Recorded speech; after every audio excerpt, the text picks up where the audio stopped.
Well, good evening, everybody. After some amazing technical difficulties with a microphone, we actually managed to start almost on fucking time tonight. So I've got a very special guest. I even managed, by the way, guys, even managed to add myself into the fucking chat this time. So, um, yeah, I feel like a big boy YouTuber right now. With a brand new PC, got the brand new rig. It plays Morrowind fucking gloriously. I'm probably gonna gush about that a lot tonight, but um, I've talked enough. I've got the 90s Island Twist, Mango Berry Kool-Aid. I've got some good corn chowder, and we're gonna talk some video games. But I guess first a little bit familiar with you because you were literally my last guest, and now you're my guest again, which I think that's a first for the show. But it's first come first serve on Liquored Up Live. You speak or forever hold your peace, and you spoke. So tell everybody a little bit about yourself. Introduce yourself, Inferno. Tell everybody about pretend like they don't know who you are.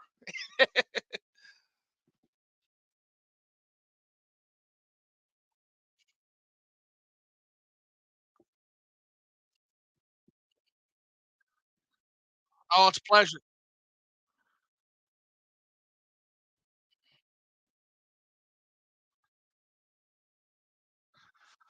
Well, I'll tell you, I was, but I'm a little disheartened by the last few weeks. Like, I got to tell you, it's not been a great time to be engaged in this hobby given what's going on. So I mean, I'm talking about the creator space. I'm talking about the the business end of things.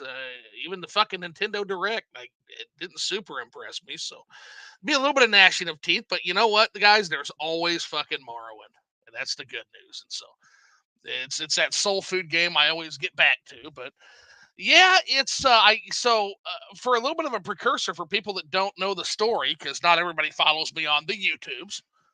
I took a vacation, so there was 1 week with no fucking video, and then I went to the Smoky Mountains, fucking beautiful, for a little bit. Came back, PC shot completely to shit, wouldn't start. So, um, had to end up getting a new rig put together, slapped together, and that ended up being a pretty groovy thing. So, after getting the microphone issue gone, I think we might have lost Fox. Oh, you're still there. Okay, there he is. Okay. Yeah, okay. I think you're missing on the show, though. I want to make sure everybody can hear you. If anybody can't see or hear Fox, let me know. Because right now I'm kind of shows me as kind of taking on the Germans my damn self. I want to make sure you can at least hear him.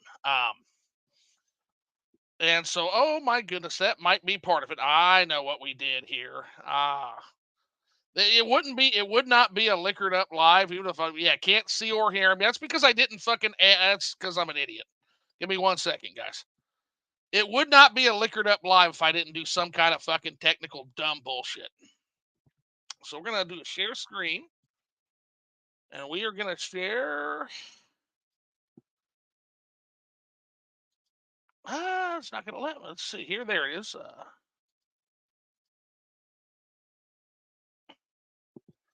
We'll go to Chrome tab. We'll go to Discord. There it is. Okay, there he is. Now you can see him. Okay. So, Yes. all righty. Well, I don't actually see. It's funny, 90s. I actually don't have the excuse of being liquored up tonight. This is just absolute boomer brain bullshit. That I just can't seem to get my shit together. But that's why you guys love me in part. So okay, reintroduce yourself, InfernoFox.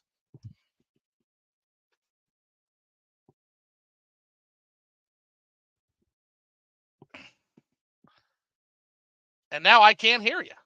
Oh, give me No, one now second. see now I'm just mess now I'm just messing with you and everyone Oh, else. oh God. Okay, that was good. You Sorry got guys. me. You Sorry guys. got me. I had to do it. Okay. You got me. Had to do it. All right. So uh I, I'm Fox from InfernoFox Gaming. My YouTube channel features a lot of RPG, Nintendo, and retro gaming goodness. And Zoo, you had a really good segue in regards to this being really just a tough few weeks for really all three of those categories I mentioned. Man, Really, the whole video game plethora, as it Man. were. I don't care. Like, guys, let me level with you. I don't care if you're a Sony fan, a Microsoft fan, a Nintendo fan, a PC gaming fan, a tabletop game fan. Like, it is slim pickings for good news. Let me tell you, or just like in the content creator space. So I guess it's to the point where I don't even necessarily know if I want to continue to do this. Like, I don't know. It's one of those things where being away gives you kind of clarity. So I had the vacation, then I had the PC take a shit on me, and long story short, then you come back and did you see the shit that happened with Miss Bubbles? That's so freaking crazy. I feel so bad for her I do too. too. Like It's a fucked up thing, man. But it's such BS. it's an Such BS. absolutely fucked up thing, and that someone would do that to somebody. But here's the other part of that, and so and that's one of the things I've been thinking about too. And one of the things is, and it shouldn't be this way. It should not be this way. I'm one of those guys that if you watch my trailer, I'll tell you I will never.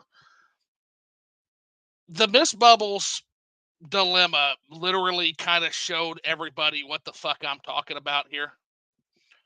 Because when I say things like I'm not going to take sponsors, I'm not going to take free games, the reason for the hack, if you listen to her story, is she was trying to set up a fucking sponsorship, and it's nothing bad against her. I mean, she's trying, she's running a business, but literally this hack came because of some fake ass bitch that decided to do a sponsorship and try and screwed her basically. So Mm. that fuck that guy, whoever did that, that's a horrible thing that happened. But this absolute fake bitch posing as a sponsor contacted her, and Wow. basically it looked all on the up and up, and so she went for it, and it did some damage. And again, I hate to keep looking like a prophet on these things, and this is in no way and I told you so toward her, or this is what you get for taking sponsorships. I think people should have the right to pursue this as a business if they want to. I don't have any interest in that. But it just seems like a nasty space that attracts a lot of nasty characters, whether it's scammers or whether it's these, I don't know. I don't know what to do about it. It just seems like it's a machine that just kind of attracts the absolute worst people, man. And what the fuck does that say about me that I'm in this space trying to do the same shit? Like, it just seems like it attracts a lot of bad people. I guess that's kind of the dilemma I'm having here. But what do you think, Fox? So I used to work in retail, and if anybody knows, if you ever work a retail job and you deal with the general public, it's literally like dealing with the almost the dregs of the society, and everywhere from the best to and in between. One of the things that I've learned is that it's 10% really, really great people, 10% these jerks and individuals that will Yeah. try and game and take advantage of the system, and 80% of the people who they're just there to go about their business and move along their merry way. The problem is that I feel like that really loud 10% is the one that's catching the most attention, and that's those are the kind of individuals that are the scammers, the jerks, and everything like that. So really, I get where you're coming from, but there's also like a lot of good individuals, such as Oh, yourself, such I as the appreciate that. communities that like you and I are in and everything, and a lot of the individuals that are in the chat right now that I've had really great interactions with. And Sure. Yeah. it's a thing where like you got to look at the positive, but while being very reticent and aware of the fact that there's the negative out there, and having that sort of street smarts to you know keep an eye out for that. And one of the things that you and I are, while we're talking about this again, is we're not saying anything negative in regards to individuals that try and take these sponsor deals and Not everything at all. like that. Not at all. No, she was a victim. I want to be very clear in that. Yes, yeah. So But that you do open yourself up to nasty shit when you go that route. Yeah, that's the only problem because you just because of the dishonesty. because you just sometimes you just don't know, or you never know, and you Sure. think you've made it big, or it's a really good opportunity and what have you. And then obviously there are big YouTube content creators that get these kind of emails and everything all the time, and these hacks will happen all the time too. Sometimes not even through like this kind of a phishing attempt, where it'll just hack right through your Google YouTube connection, and it's just a really bad time. But yeah, it's a thing where it's rough, but we're here. When you think about it, you, me, and I'm seeing a lot of content creators in chat. Well, in a lot of ways, we're artists, and that involves not only the sort of well, I think it really just involves like that whole expression of our art, whether it's hosting a podcast to our friends and fans while we're kicking back a couple drinks or dozens of them, or you like to put out a top 10 showing your favorite games on a Right. console that's over 30 years old. It's all about being able to produce that art while entertaining the masses, and maybe making that connection to individuals who may have that same sort of and being able to build a community from there. Well, and yeah, and you mentioned it's 10% and 10% as far as like they're really bad, they're really good, and there's that 80%. It's just kind of just trying to make things. The thing is, you said you worked in retail, and you worked in retail. The 80, the thing I keep coming back to though is the 80%. They're shopping or they're working. They didn't open the store. There's something about the people who are drawn to open the store. There's something about the people that are drawn. I was watching YouTube videos. Now I do YouTube videos. So I guess I'm gonna, and I'm not saying I'm a bad person, but I'm gonna challenge the premise and just kind of. I'm interested to see your thoughts. Am I a good person? Am I that good of a person? There's something in me that said that somehow everybody on the whole fucking internet needs to hear my goddamn gaming opinions. Now, what is it about that drives me to do that? Is that a good thing, or is that arrogance, and is that hubris? I guess. Here's the thing: we're kind of it's almost a loaded question, because insofar as sort of like saying the fact that it could perhaps be viewed as arrogance within it the premise itself. And yeah, it absolutely is possible to be arrogant and have that idea that like myself, my opinion must be spread out to the masses. Yeah, I have to admit that there is a level of arrogance to that, but Sure. you've got a lot of it's sort of in that way. Are the greatest composers in the world arrogant because they felt they needed to air their art out to the masses? Are actors and actresses arrogant because they feel they need to do the same? Caveat on there is there are a lot of arrogant performers out there, like But that is a good literally. point, Fox. That is a good point because, arrogance or not, a lot of these people are high performing individuals, and I'm not comparing myself to any of the top anything. But if it wasn't for that, even let's call it arrogance. If it wasn't for that, we wouldn't get a lot of the great art and a lot of the great things that we do get. So I do think that's a good point. That kind of helps me a little bit in my existentialism. And I gotta shout out Jay from Cold Nights Gaming, who told me something similar too. And basically what he told me is, Zoo, there's nothing wrong with sharing your passion and wanting to talk about, link with others who are passionate and want to share your passion. I know it can come across that way. Basically, we were talking about this, and we were talking about this right after the completionist stuff, and right after the James Somerton drop. And I don't know if you heard about that whole mess and the plagiarism scandal that H Bomber Guy, basically the joke is H Bomber Guy ended YouTube.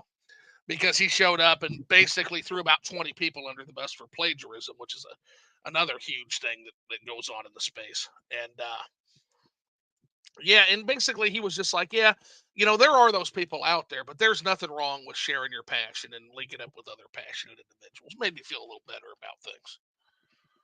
Yeah, absolutely. Jay's got a really great head on his shoulder and a lot of good wisdom that he can share. I And wouldn't be doing he's right, and I would say you're right too.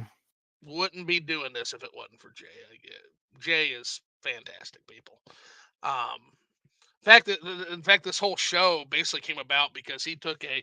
I enjoyed his Cold Takes podcast so goddamn much that the fact that it was less frequent and not happening at all. I'm just like, fuck, that sucks. I think I can do something similar. I'm not Jay, but I jump in there and have conversation with. It looks like fun, basically. And so, yeah, I owe Jay a lot. Like, he's a great guy. And Jay, if you happen to be listening, I think you're probably either working or sleeping right now. But if you happen to be listening, just always you'll always be the homie, man. And I hope you're doing well.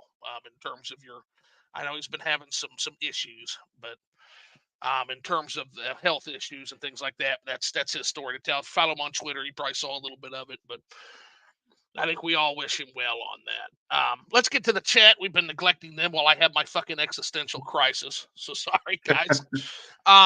So we've got Inferno Fox first in the chat as well. Super excited to be part of this. I'm super excited to have you, man. Couldn't think of a better person for this particular talk. 90s Handheld says, "What's up, guys? What's up, Handheld? What's going on, buddy? Gotta get caught up on some of your stuff. There's another great content creator. Anybody who Yeah, is not dude, dude, he's awesome. 90s I'm is telling you, great. 90s is I great. love this content. Then you got Console S. Good evening, everyone. Well, good evening, Console S. Thanks for stopping by, and hope you enjoy the show. We can be a little long-winded here. And then, 90s Handheld says, can't see or hear him. So we're going to go ahead and we're going to admonish me. And I'm going to put that chat up in the window for the world to see because I am a boomer idiot. So, yeah. Also, can't hear, can't see. More admonishment. So, um, and then, 90s Handheld says, well, I guess you have the excuse of being liquored up. Well, not today. I'm drinking Kool-Aid today, my dude. We got mango berry Kool-Aid from the 90s, Island Twist. Found some on eBay. Try to do it once a year. It's expensive, but those Now, motherfuckers. Those are you going to have any luck? motherfuckers. I was going to say, you're going to have any luck trying to find some of that Ecto Cooler? The Ecto Cooler is very hard to find. Very hard to find. Because it's not just enough like that stuff because it's an actual liquid. Like it had to be specially preserved. There was basically like Oh frozen yeah. essentially. So that'd be deep frozen, like flash frozen. Every once in a while, you'll see an auction and it goes for stupid expensive money. I mean, stupid expensive because it's a flash frozen specialty frozen thing. Yeah, crazy stuff. And then Keithia says all is good, perfect. There's everybody laughing. They loved your joke, by the way. More time to knock out that backlog. That is always one thing. Although there is a problem with the backlog knockout.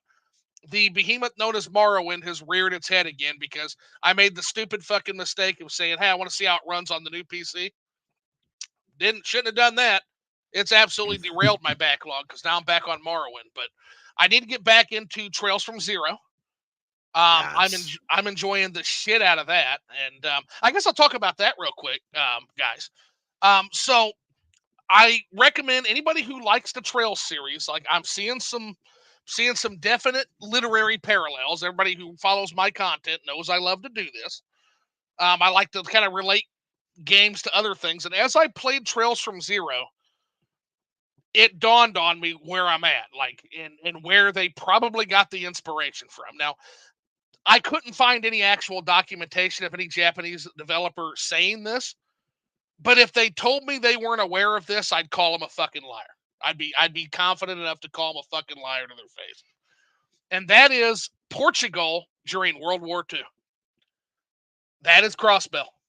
That's fucking Crossbell. So a little bit of a prepper here, a little bit of a history lesson for those that aren't aware. Portugal during World War II, Portugal was a quasi-fascist state, but not aligned with Nazi Germany.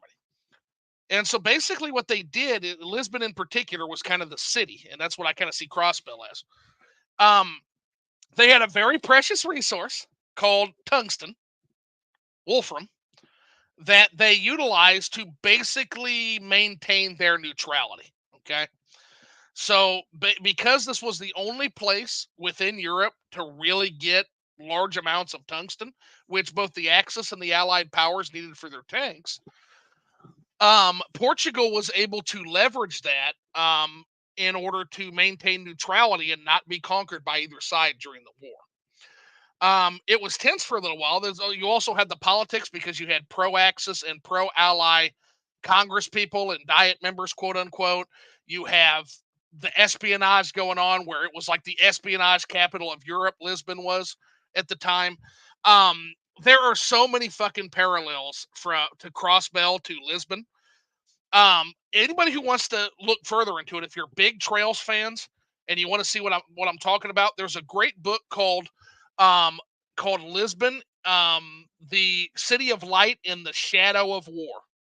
It's called, and it is literally talking about everything I talk about. It's basically the story of Lisbon and Portugal as a whole as they navigate that tense situation between two feuding powers. Um, but I will definitely touch on that when I do the write up for Trails from Zero. But have you played Trails from Zero at all? Have you gotten to that one yet, Fox?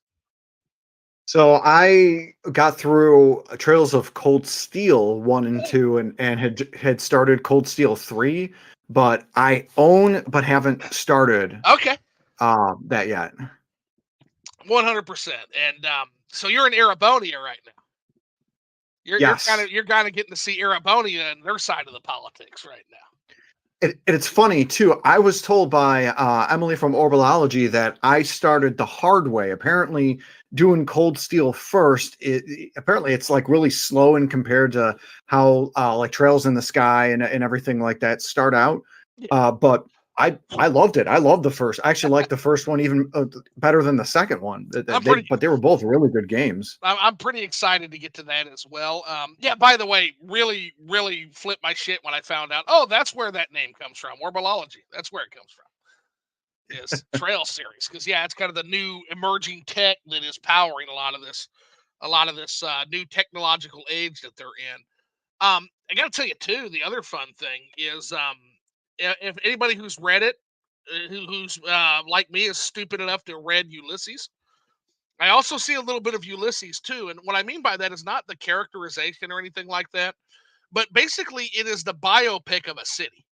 Like I feel like I know Crossbell so intimately, and I'm only in chapter 3, that I already feel like James Joyce used to joke that if the city of Dublin vanished from the face of the earth, they could rebuild it with his book Ulysses.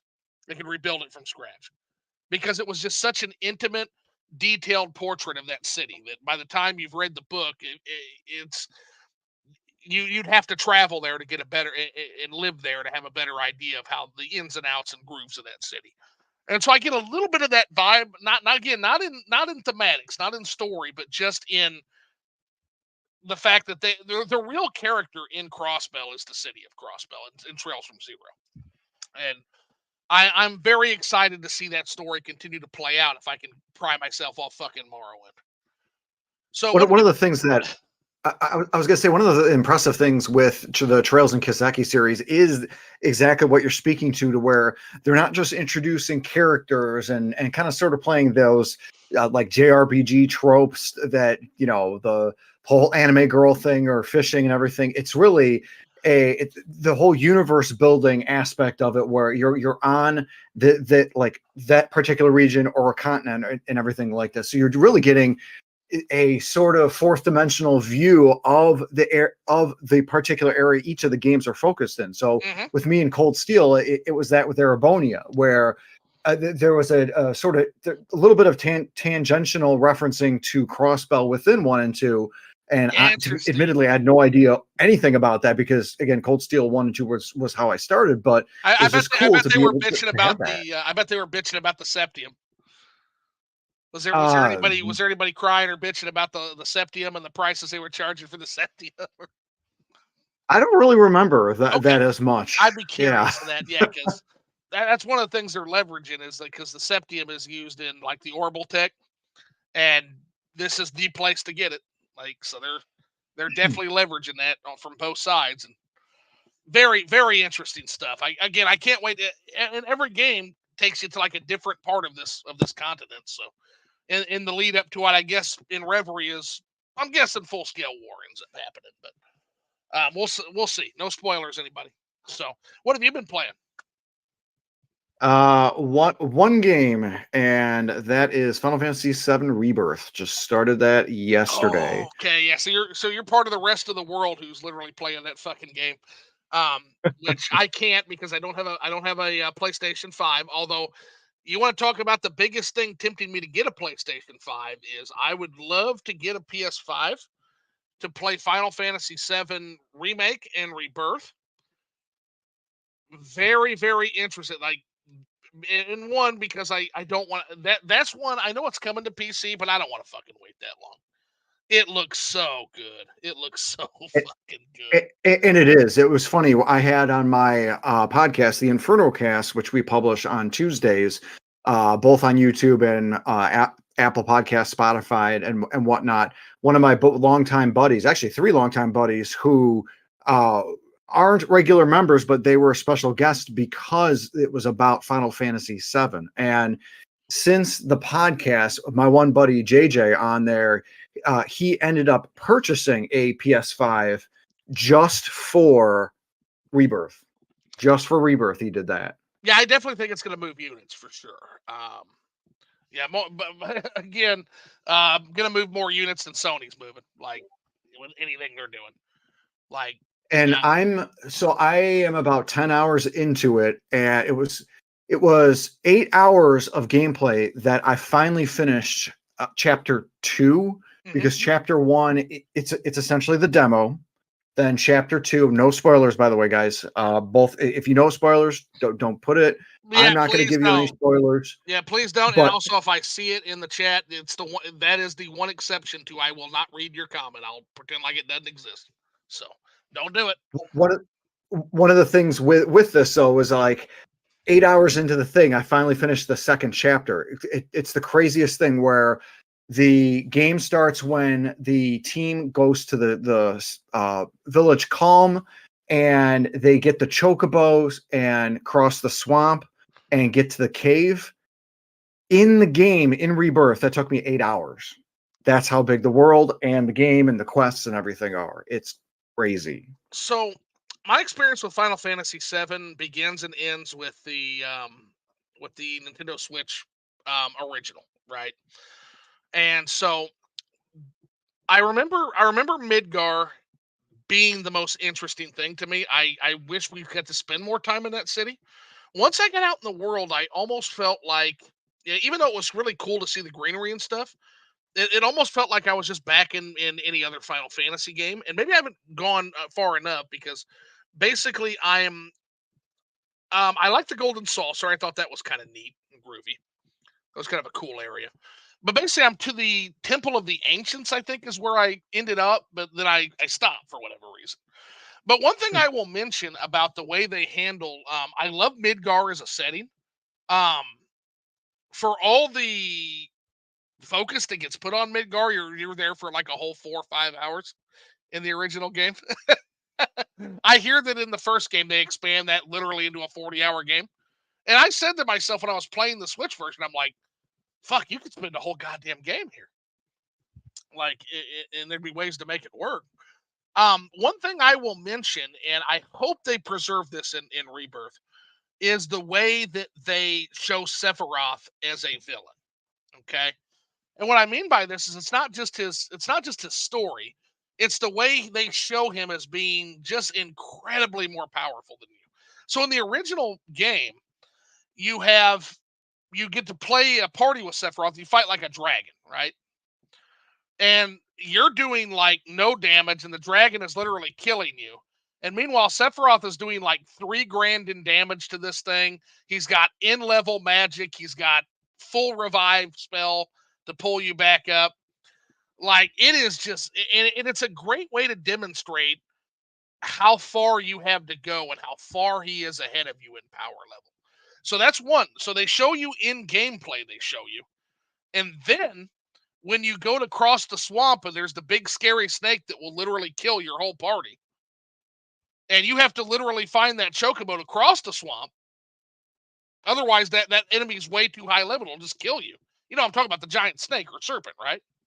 And then you get Yep. to the end of the swamp, and what do you see? You see that giant fucking monster that would swallow your party impaled on a fucking tree.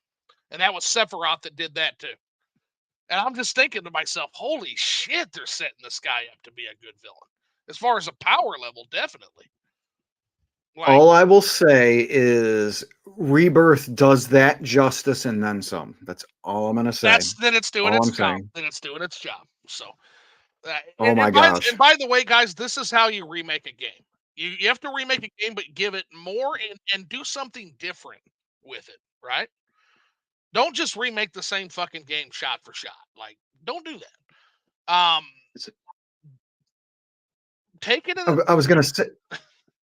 I was going to say, Final Fantasy VII Remake really, it was great, but at the same time, it ruffled feathers because of a number of changes it made from the OG, and I'm talking even beyond the change from turn-based active time battling to 100% talking action story too. based. Yeah, Yeah, there were a couple additions and I love it. a couple twerks where I'll just say that really changed it from the original. I don't even know. I don't even know what it is, and I love it. I love it because if I wanted to play Final Fantasy VII, I'll go play you Final play Final Fantasy Fantasy VII. VII. There's no So fucking point in just remaking that game from scratch. No point. so my thought is I'm one of the old dogs who have played it on the PS1. I was 13 years old when I Okay. first saw it being played by my friends, and I was finally 16 when I played it on my own, literally from beginning to Okay. end. And I think I Like, have a similar story. Now, sorry to interrupt real quick, but I just want to build on that. Same thing. I'll never forget, I was at my friend Jonathan's house, and I was there visiting, and he was playing the scene in Junon where the cannons were firing on some monster. And I was just like, holy shit. And this is somebody who's an old fuddy-duddy who didn't want to move on to the PlayStation in the N64 era. Didn't really play those games. Stuck with my Super Nintendo through most of that. And even I was like, wow, that's pretty fucking cool looking. Like, it's a fucking movie, but that's really cool looking. and like my thought is being one of those old dogs who enjoyed the original, and I've honestly replayed it at least a few times, a fair few times. I tend to lean more towards towards adaptability. So I myself actually enjoyed the curves and everything like Uh-huh. that Final Fantasy VII Remake brew, especially the character and story stuff. And it was enough to where I was pretty excited for Rebirth to come out. And my only other, I'm going to say this is not a spoiler, but Okay. Rebirth, again, I'm about 10 to 12 hours in. Rebirth is doing everything Remake did better, and then some, and then some. Fantastic. I, Also, I am. I want to keep I'll it. tell you, dude. I'm so thoroughly impressed with this. There's a reason it got a 92 on Metacritic. Yeah, and see, I don't even look at those, but I can tell you just from the hype I'm seeing and the people continuing to talk about it. Now we'll see how long. There are things I gauge. I look at sales, which that's not going to be a fucking problem here. I promise you. Final Fantasy VII Remake, easily the best-selling Final Fantasy. Period. Like period. Like I think it was. I'd have to check the sales. It was something like 20 million copies altogether. Some crazy fucking amount that Seven Remake did. Um, which even adjusted for population is going to be more than I think Seven, which was the previous, either 7 or 10 was the previous record holder. I'd have to, again, I haven't looked at Final Fantasy stats for a long time. But when Jay showed me the sales on Remake, I'm like, holy shit. So there's sales. But then more importantly, even than sales, there's cultural impact. How long do people continue to talk about this? So, give you a great example. We're still talking about Zelda Breath of the Wild. Still talking about it. Nobody's fucking talking about Tears of the Kingdom anymore. And when they do, they talk about what a fucking disappointment it is. Even the people that love it, like Zeltic, are like, yeah, it's a masterpiece and it's a disappointment. Nobody really talks about it as much anymore. Mario Wonder. I don't hear anybody talking about a fucking new entry into a 2D Mario anymore, which is incredible to me. That is just incredible to me. How fast that thing just fucking died. I don't think we're going to have this problem with Final Fantasy VII Remake, and I'll tell you why. I literally had to mute the word Tifa from my Twitter feed. Because it's flipping everywhere. One, because I didn't want to see spoilers, and two, because there's only so much fucking talk about a game I'm not going to play for 2 years that I can take. And but people were excited. People were very, very excited about this character in particular. I think I know why. But it wasn't just the boobies. It wasn't just Booba. It was also the fact that people seemed to really genuinely be hyped for this fucking game. Like, I think they were genuinely hyped. And there's a lot of staying power with the Final Fantasy series. And it's so Tears of the Kingdom had its mechanics and expanded mechanics and everything like that. Okay, that's great. The thing with that's going to keep Rebirth is it too has expanded mechanics. Some of it borrows from games like Far Cry and maybe even a little bit of Breath of the Wild or Tears of the Kingdom with like tower activation stuff. But in its base, in its core, it is a Final Fantasy game, like from top to bottom, and you can feel it when you play it. It doesn't matter if it's Cloud swinging a sword and it's action based versus the turn based. It feels like Final Fantasy, and part of that, part and parcel, is the depth of the characters, the story, the quality of the acting and the music and everything like that. And regarding quality of acting, that was something that wasn't gained really until, well, actually, no, I'm gonna take that back. That's always been a thing ever since Final Fantasy IV on the Super Nintendo. I mean, what little pixelated 16-bit sprites can often be expressive, whether or not two twin children are turning themselves to stone to save the party, or a poor young woman is throwing herself off the cliffside in total despair. No! It's like a thing, and it's always how Final Fantasy has been. It's been that sort of emotion that you get with the overall series, and some of the worst in that series is missing that. Like there are individuals that have love for a lot of the individual entries, but you'll notice a lot of the ones that are the most loved not only have that everything I mentioned, but also really, I'll admit, nostalgia goggles. Oh, sure. There's definitely a nostalgia goggles to it, but at a certain point, nostalgia goggles won't keep staying power the likes of some of these games have. So you're looking at, like, for example, 6, 7, 9. I hear a lot of good shit about 9. I'm very excited to try 9. 6, 7, 9, 4. People like me and you will talk about 1. That's about it. And I think, I'd love to talk about 1. And I think last time we talked about 1, didn't we? Yeah, it's hard to avoid me talking. I can't shut the fuck up about 1. I can't. I just can't. And then 5, I think 5 used to be my favorite, and I think 5. If more people played 5, I think 5 would be in that echelon too. I really enjoyed 5, although 5 is a little lacking on some of the characterization. I think that's a fair criticism. Yeah, a lot of people love 5 for its replayability with the job system, but I'm one of the ones that prefer Final Fantasy games that do it better. And 2 games immediately I feel do the job system better. One is Final Fantasy Dimensions and the Bravely Default series, specifically Bravely Default 2. Yeah, Bravely Default 2 I'm excited to jump into as well. It's on the list. It's on the list, for sure. But yeah, I'm very excited to see where Final Fantasy goes, and very excited to see the legs and the combos on Final Fantasy VII Rebirth. I think it's going to have legs. I think a year from now, people will still be talking about this game. Alrighty, let's let the chat hijack for a little bit here. So let's see. We held off.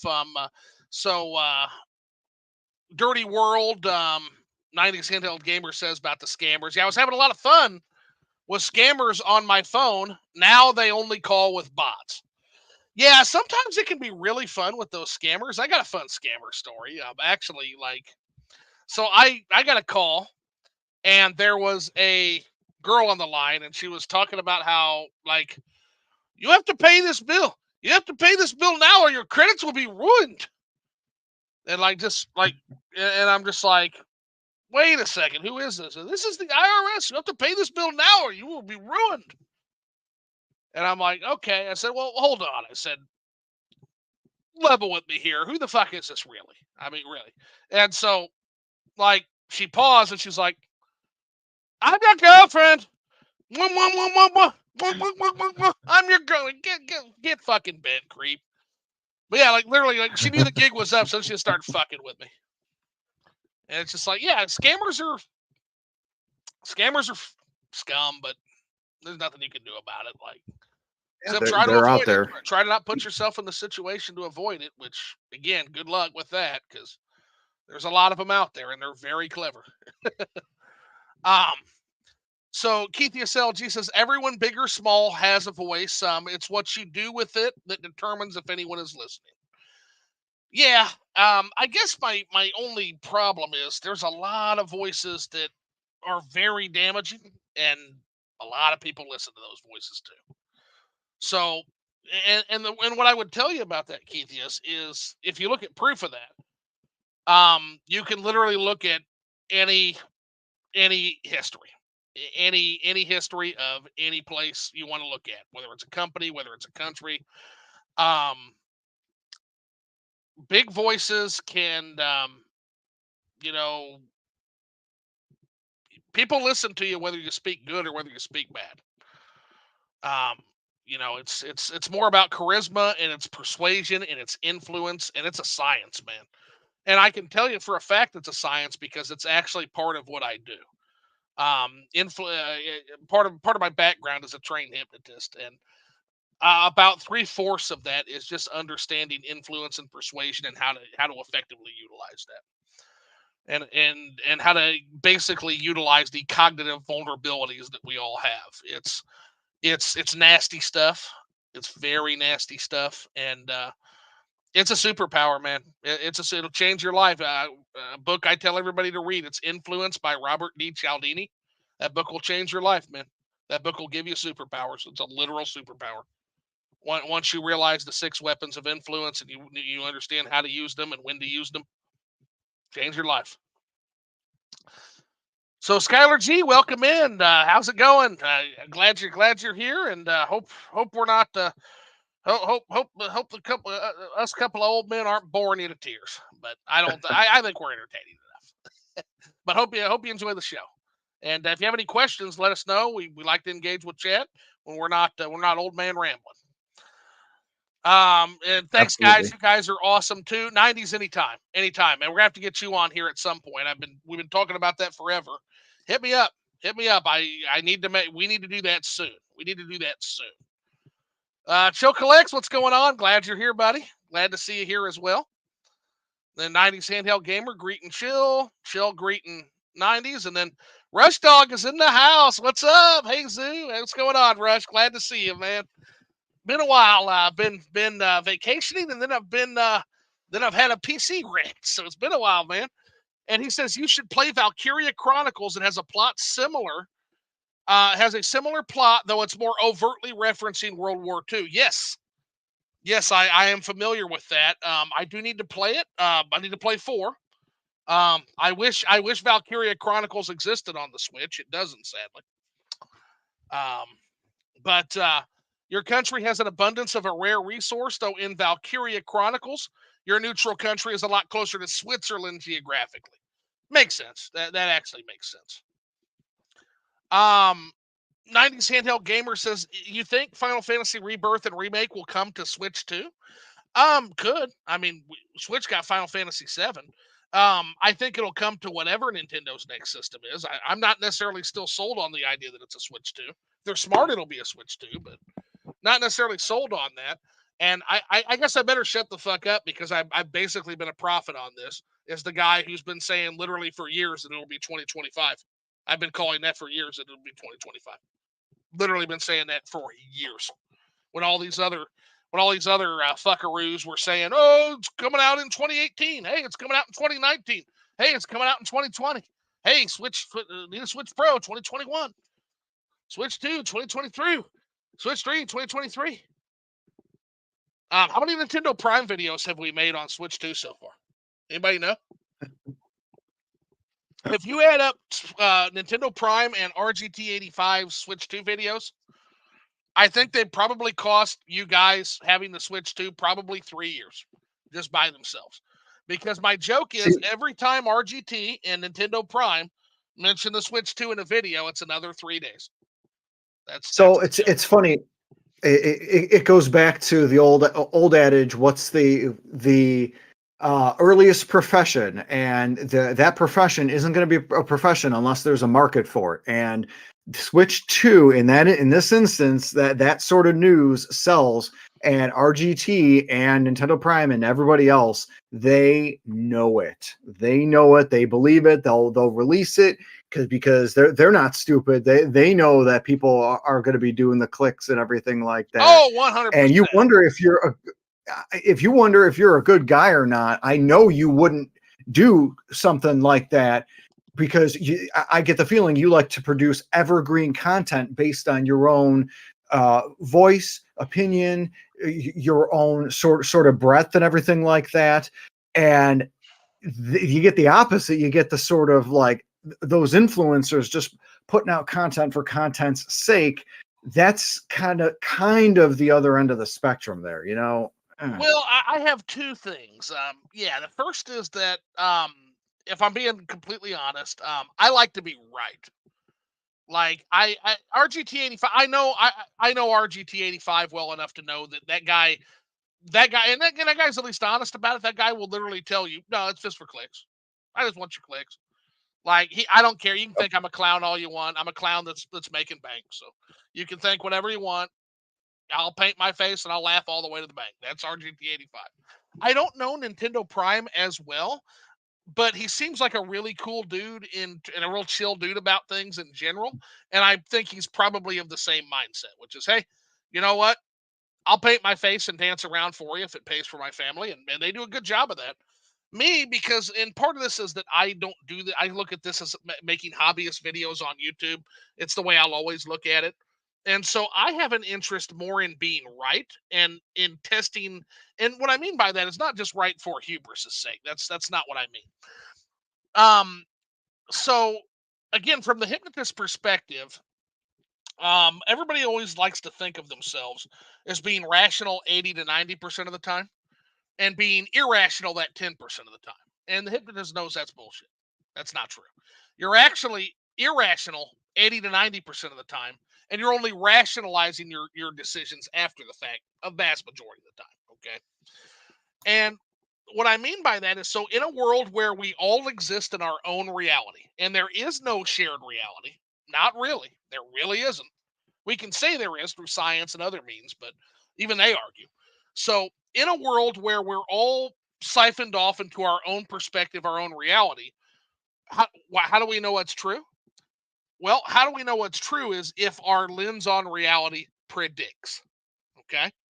So, if I can make a prediction and that prediction can come true, like if I say the Switch is going to be, if I say the Switch is a handheld system that tricked people into buying games at full retail price.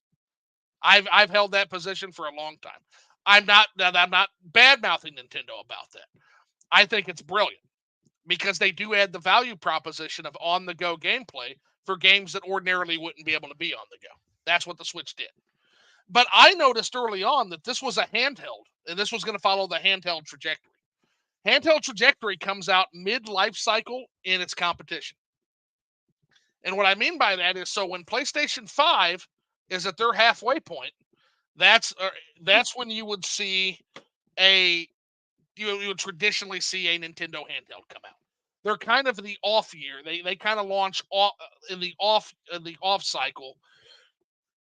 Like you'll launch a console and then a few years later you'll launch a handheld, right? That's typically been the way that's happened. And so I noticed that early on and I said, Yeah, it's probably Nintendo Switch. Also, I read what Nintendo says. There's also that, guys. I fucking read what they say to their investors. And what they said to their investors literally translates to roughly a new system in 2025, a couple more years of Switch support after that before they kill it off. That's 10 years. 2027 is 10 years. So if it comes out in 2025 and it gets that 2 years of kind of lingering, slowly pulling away support, it's 10 years. 10 years of support. They told their investors that at a fucking shareholder meeting. And anybody who knows anything about the way shareholders work in the United States, you can't lie to your shareholders. You cannot lie to your shareholders. So the moment they said that, I pegged it as 2025. So now, anyway, to get back to my point, because I've been rambling, um, if your lens on reality predicts, if the lens predicts, then you know that you have a good paradigm for detecting reality. If what you're saying doesn't predict, then you need to recalibrate that and see where you went wrong. That's why when I say it's okay to be wrong, this is what I'm talking about. Being wrong is a chance to recalibrate. And I've been wrong on a lot of shit. It's just an opportunity. I have no shame at all. If I'm wrong, it's a chance for me to recalibrate, see what I did wrong, make better predictions next time. But anyway, I've rambled long enough. Any thoughts on that? Whatever the fuck that was. Yeah, it's so funny where the whole Nintendo system and everything like that. There's also a lot of variables in play market wise and globally and everything that really push that. Yes. Like the fact that there was going to be a Nintendo Pro Switch system that was supposed to be They say the the the the in between from everything that I've heard, especially from Digital Foundry. Those particular individuals, they basically have said in so many words, it was supposed to be there, but then COVID and supply chain, everything happened. they can say what they Blue. want. I don't. I think they can say what they want. I think it's cope. I think a lot of those guys are tech bros. I think that what they were doing I think they were trying to early sunset the Switch, just like they were trying to early sunset the Wii, and it didn't fucking work this time because Nintendo made so much goddamn money. And what I mean by that is I was there for the Nintendo Wii. I was an investor during that period, and we were talking about this internally amongst other investors. The fact that you had so many, literally the year after the Switch came out, the year after you started getting articles and fucking influencer videos and all this fucking bullshit about, hey, Nintendo's talking about their next system. Hey, here's what's going to be coming. Will we get a Nintendo Wii Pro? Will we get, like, all this shit happen? And for whatever reason, the industry really doesn't like Nintendo as a console manufacturer. And part of it is because they're part of that technology, more power, more graphics, more processing. You know, the shit that's got us into the situation we're in right now with AAA gaming. That's what all these motherfuckers have backed for decades. And And the biggest thing with Nintendo is they're the outlier. They mhm, go against the grain, and they correct. have since the Wii. And since the Wii and the Nintendo DS, you got to sit like a portable that has two screens, a console that is basically the same thing as the previous one, but it has motion controls. These are not the normal like up steps that other No, consoles had done in the past, including Nintendo. Nintendo was the one who was iterating over and over and over again, and they were getting diminished returns. They saw that with the piss poor sales they had with the GameCube. They realized they needed to make a 90-degree turn and do something completely different, and they mhm. did, and it paid off. And then what happened when they tried to iterate on that with the from the Wii to the Wii U? Yeah. Didn't work out well for them, but of course that's a whole series of Well, blunders they beyond gave the iteration yeah thing. they, chief among them, they gave the hardcore what they wanted. They listened. Again, the worst thing that Nintendo can do is listen to the fucking AAA games industry. Worst fucking thing they can ever do. Because here's the thing: when you go after the hardcore, and Nintendo learned this the hard way with the Wii U, they're never going to buy your shit anyway. They're going to be on Sony. They're going to be on Microsoft because Nintendo, the, their hardware model does not give the hardcore what they want. Because Nintendo is a very cheap company, much like Disney used to be. Very cheap company, very disruptive company, and they're not going to be willing to take a loss on the hardware. They never have been. They never have been. And so they can't ever give the hardcore what they want. I think it's cope. I mean, it's possible that it existed, but I think it's tech bro cope. I think it's tech bro cope from people. Digital Foundry has never liked the fucking Switch. Fucking Wall Street Journal has never liked all these fucking places. I watched it with the Wii. Now whether it was or not, it didn't come to pass anyway. Well, Rush, you got to understand, it was listening to the hardcore from the Nintendo perspective. So again, Wii U was not listening to the hardcore. I agree, but Nintendo thought that system was going to be fantastic for the hardcore. Like they thought, oh, hardcore like HD. Wii U, yeah. Yeah, hey, hardcore like HD. Where Nintendo missed the boat on the Wii U, primarily was the hardware did not offer substantial value to get people over the hardware hurdle. So I remember talking with you, Rush, about a possible killer app for the Wii U right when it launched. And you can go to, actually, it's still on the SNES Hub forums. That discussion is still there because Masamune maintains it.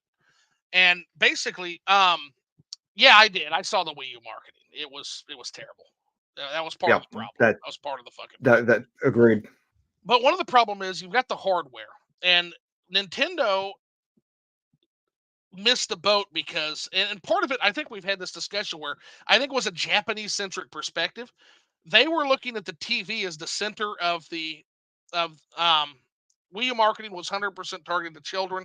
It wasn't going after the hardcore. Well, the market, and that's part of what I'm talking about. So they went with the HD angle, and then the marketing was targeted incorrectly.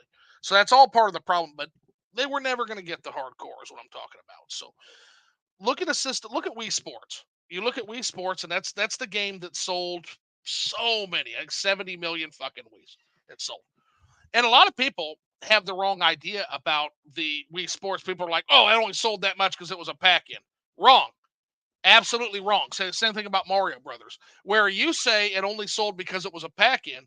I say, no, that was a $250 game. And that puts a whole different spin on things. So Wii Sports was a $250 experience because people were buying the Wii to get to Wii Sports. So in comes the Wii U, right? In comes the Wii U, like Rush Dog says, marketing toward children, families, things just like the Wii. They had a disruptive marketing, but not a disruptive product. So here comes the Wii U. Do they do anything with the Wii Sports property? Fuck no. They don't do shit with the Wii Sports property. What if you had a Wii Sports game? And I'm gonna throw this out to you. This is what me and Rush were talking about on the forums a decade ago. What if a Wii Sports game came out that allowed the person with the gamepad, the U-Pod or whatever the fuck they called that thing, but what if that person got to operate as the referee? And then the referee could be crooked, not call the strikes right, or maybe the referee could miss and make human error. But you have the Wii Sports going between the four players, and you have the player with the U-Pod watching things and being the referee. And that not only does that allow the Wii Sports gamers to have fun with new sports and things of that nature, but it also brings in family members that might not even want to play Wii Sports. That it brings in your non-gaming family members to be the referee, and it brings them into the fold as well. And you could have even split the Wii U pad in half on the screen, where you have one person on one side, one person on the other, and so they could each hit a button. Who won the thing? Who won was it a strike? Was it a ball? And then you have two people. Yes, completely missed opportunity. Completely missed opportunity.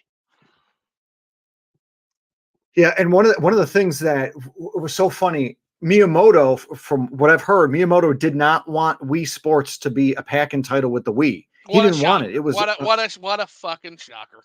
It was Reggie Fils-Aimé that made the argument and pushed for that to be a thing. Of course it was. And as you said, that became the $250 title. And I have a feeling that was what the issue was with the Wii U, because the Wii U didn't have a pack-in title. The professional version, the black one did, and that was $50 more. So the black one ended up becoming the evergreen one, but when it came out, it was the white one, I think with 80 gigabytes of memory, and 8 gigabytes of memory, and then the black one with 32 gigabytes of memory and in Nintendo Land, but $50 more. So it's like, it should have just been Nintendo Land as a basis. And really, it should have just been another Wii U, like a Wii U sports title, and not something we had to wait 3 years after the Wii U came out to have. Well, not only that, but the way they did it, they totally put it in like the eShop ghetto, basically. Because the other thing about that is you've got they parted it out. They made you buy individual sports. Like what the Yes. fuck? Like they literally parted that fucking game out. They drew and quartered that game. And Rush Dog says ultimately Nintendo failed to justify the existence of the Wii U GamePod. All of the Wii U's best games came to Switch, proving the gamepad was 100%. Biggest Yep. problem. So aside Agreed. from the hardcore shit, aside from the marketing shit, aside from there's two problems the Wii U had. Its problem was hardware and games. And believe it or not, yes, games were a problem. On the Wii U because they did not sell the hardware, and the hardware was such a high hurdle you couldn't get over it, even if you did like the games. Two really massive problems. The Wii U to me just seemed like GameCube, like Super GameCube to me. The real intense focus on Mario 3D, going back to like fucking 3D and trying to make a bridge between 2D Mario and 3D Mario. Got nobody, by the way. I fucking love that game because that game lost everybody. The 3D Mario fans fucking were like, where is my hub game where I can go find stars?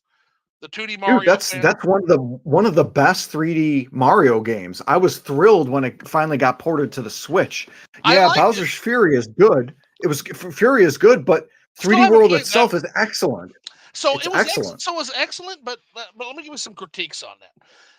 It was a bridge that nobody wanted, first and foremost. So I'm not saying outside of the game's quality, it was that bridge that nobody really wanted. Because again, the 3D Mario fans, they cry about where is they got Galaxy and we got Wonder.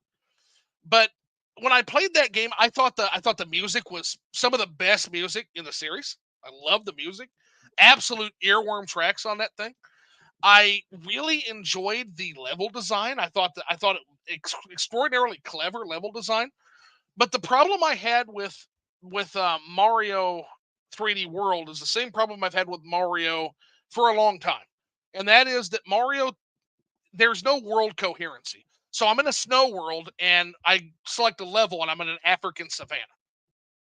Um, the Sprixie Kingdom literally was like a disconnected bunch of like Bowser's Ninja Warrior courses. There's no world coherency. I didn't feel like this. I feel like the Sprixie Kingdom was completely missed opportunity. You have these technical, mechanical know-how fairies that are based on Fifanellas, by the way. Another really interesting premise, which are like female gremlins, essentially. And so if you look at the Sprixies, they're able to fix things up. So where are the bullet bill factories? Where are the more technical, mechanical areas that they could have built on in that world for the Sprixie Kingdom? Instead, no, we get Fire World, Grass World, Ice World. We get the same goddamn worlds. We get a fucking Circus World, which was weird. Um, you get so I think they totally blew the premise on that. And worse, they completely disconnected it from any sense of world cohesion. Like, I don't want to be in an African savannah and that world take place in the fucking snow world. I don't want to play in these courses that are literally floating in the colorful ether. Like, Nintendo needs to understand that the Mushroom Kingdom and the Flower Kingdom and Isle Delfino, even, or Peach's Castle, these are all cohesive things that lend gravity to the experience you're playing. And it just wasn't there for World. And that's not World's fault as a game. That's Nintendo's fault not capitalizing on the premise they had with the Sprixie King. That's interesting. For me, I actually I enjoyed that because one of the issues that I have with like Super Mario Brothers 3 is the fact that I'm in World 3, I'm in a water world, and so now I'm stuck playing 12 flipping water levels, and I'm not a huge fan of water levels. So I got to deal with 12 flipping water levels until I can get to one of the best worlds in the game, World 4. But then the other side of that, of course, is World 4, you got 8 great giant levels on that. So the cohesiveness is there. But it's like, I like the 3D world because it's like you literally could run the gambit with everything. And But one of the but I things mean, with but each they of did the that. individual, But hold on, they did that with the ideas. They did that. Every idea in that game is a banger. Why is there a savannah in the middle of an ice world? Couldn't that same concept have been done with a snowy plain? I mean, that's kind of my and thing. it's funny, It just throws me out of it, man. and it's funny too, because it's like a lot of people also don't give the level design for 3D World that kind of credit, like you just had said, because They're it's like bangers. every, Every game, every every level. single level in 3D World has its own unique gimmick. And I've always thought that was amazing. Yeah, no, the level design again, and I did a review on that. I'm going to be touching that up and actually making it a video review. But I Oh did a review yes. where I talk over screenshots. But wait for the video review. Those old reviews are painful now that I actually know what the fuck video editing is. But basically, I kind of make that point is I enjoyed the game immensely. But if you look at the sales, like the sales are they're lower than Odyssey's, and it's a shame. And it's an absolute shame. Lower than Odyssey's, going to be much lower than Wonders at the end. Um, and part of it is it just seems like the bridge that no one wants.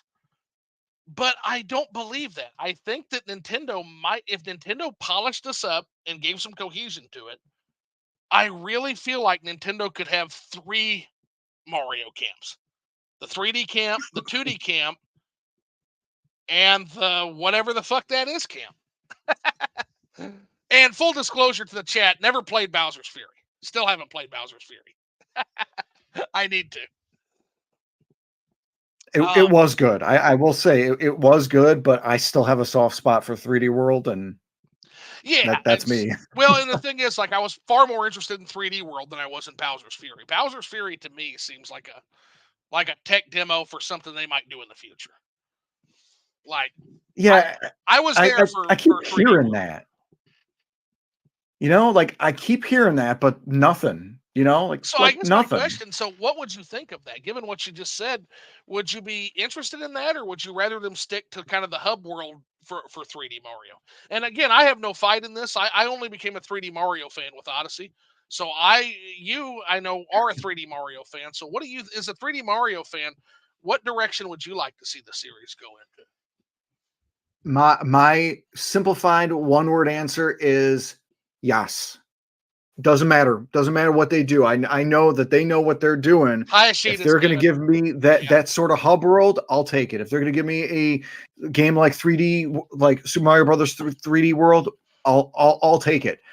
I know it's a cop out answer, but like No, it's, both of those types of games are just fantastic, and it's something to where like it's win-win. Either way, if I get either of them, I'm winning as a Mario fan, because I love how they play. You know what I mean? So yes. yeah. Um, and Rush Dog says, remember when Donkey Kong Country 2 had completely different worlds in Donkey Kong Country 1? Where did that creativity go? Yeah, that's a big part of it. And again, I'll tell you where it went for Mario. It went to 3D Mario, like the mainline 3D Mario. Still incredibly creative spins on the different world concepts and things of that. And DKC2, the worlds didn't wear out their welcome. Each world was No, anywhere from 5 to 7 levels. I That was can't it. I can't wait to replay that game for the write up on that. God, that's such a good fucking game. It is. Oh, Out of all Tropical Donkey Kong, Freeze, so good. Freeze is great. I think it's the second best I was Donkey gonna Kong ask you, Country okay, game. so DK2 or DK Tropical Freeze? Where you at on this? It's DKC2. Okay. That's the best, in Yeah, my opinion. it's so good. Barely ekes out Freeze. Barely, So good. barely. But it's a thing. Like they're both winners, and I 100%ed Tropical Freeze. Like even beating 7-2. What is that crazy level with all the, oh my gosh, I'm getting flashbacks from it. I don't want to think about it because it was so freaking hard. But finishing that, everything in that, it was just so good. It was hard, but it was so good. Well, that's part of Gosh. why I love it. So the difficulty is there. The difficulty ramps up at a very good pace. It's not fucking Candyland like Wonder is. To Wonder's shame, like, yeah, you lost to Donkey Kong, buddy. You did. Mario versus Donkey Kong. There is no Mario versus Donkey Kong. Donkey Kong wins it. Tropical Freeze is about as perfect as a platformer as you can ever get. It's so fucking good. I would put Tropical Freeze up there literally in my top 5 platformers of all time. Literally. That's fair. That's fair. I think it is too. If we're talking pure platformers, Mario 3 and Mario World both get a spot. Donkey Kong Country Tropical Freeze gets a spot. From there, Yeah, I like have to think about it. Who's worthy? But those 3 all get a instant spot. There's other. I'll tell you another good one that's very undersung on the Switch is Rayman Legends. I don't know if I'd put it top yeah, 5, but it's very good too. Very, very yeah, good. very underrated. Mm-hmm. Oh, Celeste. So now we got 4. Yeah, Celeste is very good. I can't I can't get in. Oh I can't get behind no! that. Oh Can't get behind it. no! Oh, why? Can't get behind it. I Okay, let's talk shop. Why didn't you like Celeste? because I felt like it was like so like Super Meat Boy and everything like that sort of sadistic level platforming difficulty kind of thing. It felt like that. It's being hard for the sake of hard versus hard for the sake of forward progression. There was a lot of the nuance that like Sure. Tropical Freeze had, and even the early Mario games had that just it wasn't there with Celeste. That's probably one of my hottest takes is that I'm not a Celeste fan. But So I think that's probably one of my I think hottest that has takes. some merit because there are some areas where I would not consider. So have you seen Super Eye Patch Wolf's video on Fear and Hunger? I haven't. Oh, okay. Definitely watch John's video on that. He talks a little bit about this. I want to give him proper credit here. He said there's games that are challenging. There's games that are punishing, and there's games that are cruel. So Celeste would fall under a game that is challenging. And what challenging is it derives its challenge from the mechanical aspect of playing the game and overcoming that challenge. Then you have games like Dark Souls that aren't really challenging, and I will stand by that. It's not a challenging game. However, it is a punishing game. And what that means is the game derives its challenging by the penalty it enacts on you when you lose or die. And then there are games like Fear and Hunger that are just cruel. They're both challenging and punishing. So I would say Celeste is a challenging game, but it's not punishing because literally the moment you die, they set up for that because you start literally right from where that was. Boom. You start right from that checkpoint, which is like a few seconds away. The nearest safe place is where they plant you. Now, some of the things I can probably pinpoint where you stopped playing. Was it when you first met your evil clone? I was in, I think it was chapter 4, chapter 5, when I was like up at the mountain, Okay. and I think I ran into. I know what it was. It was that evil right Maddie? after. No, it was where Celeste, the last world I completed, I think was World 3, where she Okay. takes that Yeah. selfie with the guy or something like that. Okay. Now she's on the, she's up on the mountain and everything like that, and there's something to be said to where it's a great mention, but challenging between challenging and punishing, and sometimes when you're just not able to click with something, it's like, are you being punished for being challenged in a way that you can't endeavor to reach? And it was such a thing where like I've done other games that have been both challenging and punishing. I'm an old school gamer, I was gonna so say that's I've half done the stuff NES like half the NES library would be considered cruel. so like I I've done the whole Battletoads, Contra, Ninja Gaiden stuff from beginning to end, but it's like oh yeah. just something with Celeste just didn't resonate with me, and Fair enough. it's Fair enough. Were you trying to get all the strawberries and the tapes, the B-sides? so I actually gave up on that halfway through Okay. Please, the second world. absolutely give up. Yeah, yes, please do. If you're trying to get all the B-sides and the strawberries, I can tell you, you're not good enough. I'm not either. But Yeah, just I do. please dispose yourself of I that. I do like the game enough to know that I wanted a physical copy of it. I had to make sure And that you I.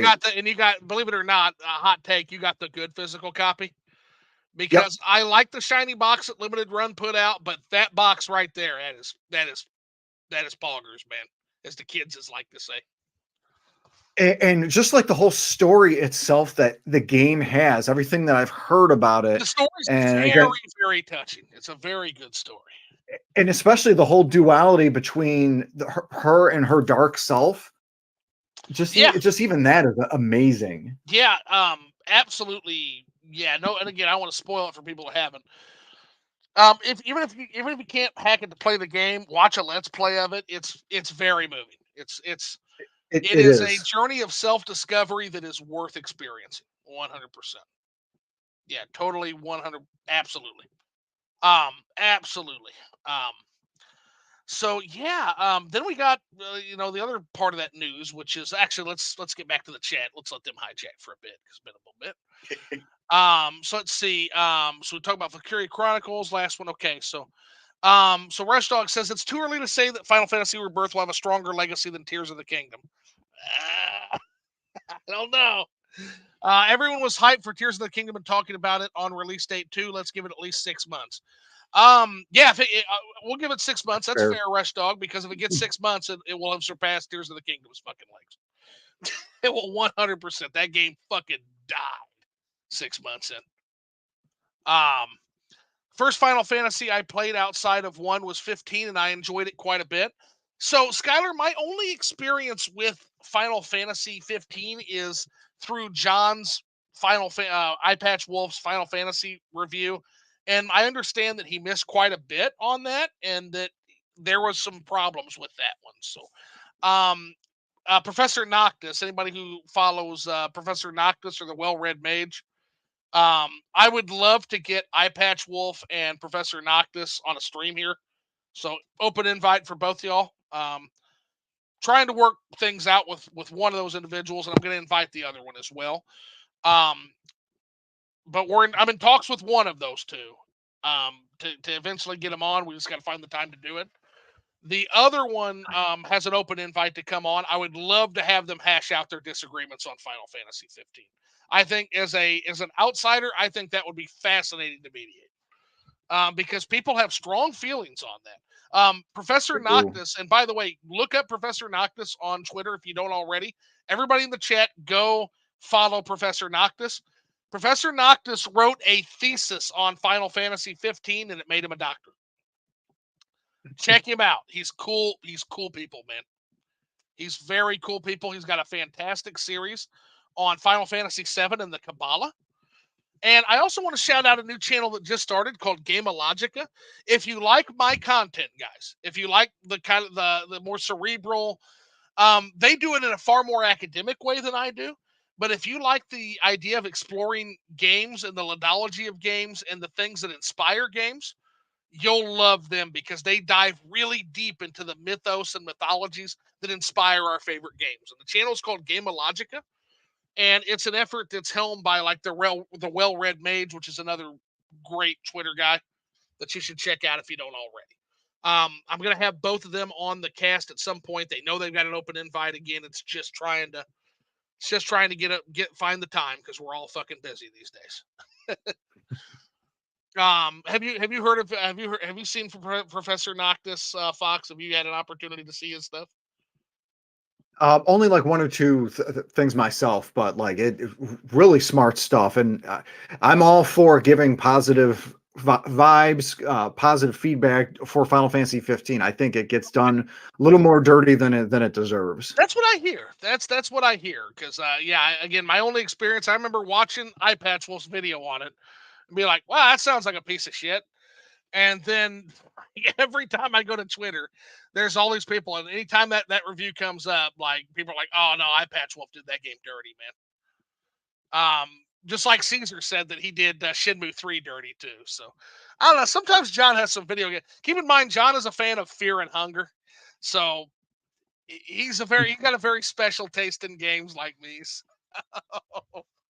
I was gonna say it's like Wolf. You like Fear and Hunger, so you could probably dismiss a lot of his gaming opinions just like that. I still love you, buddy, but and again, your videos are like there's a reason I call Super Eye Patch Wolf like the head of the table for fucking YouTube content.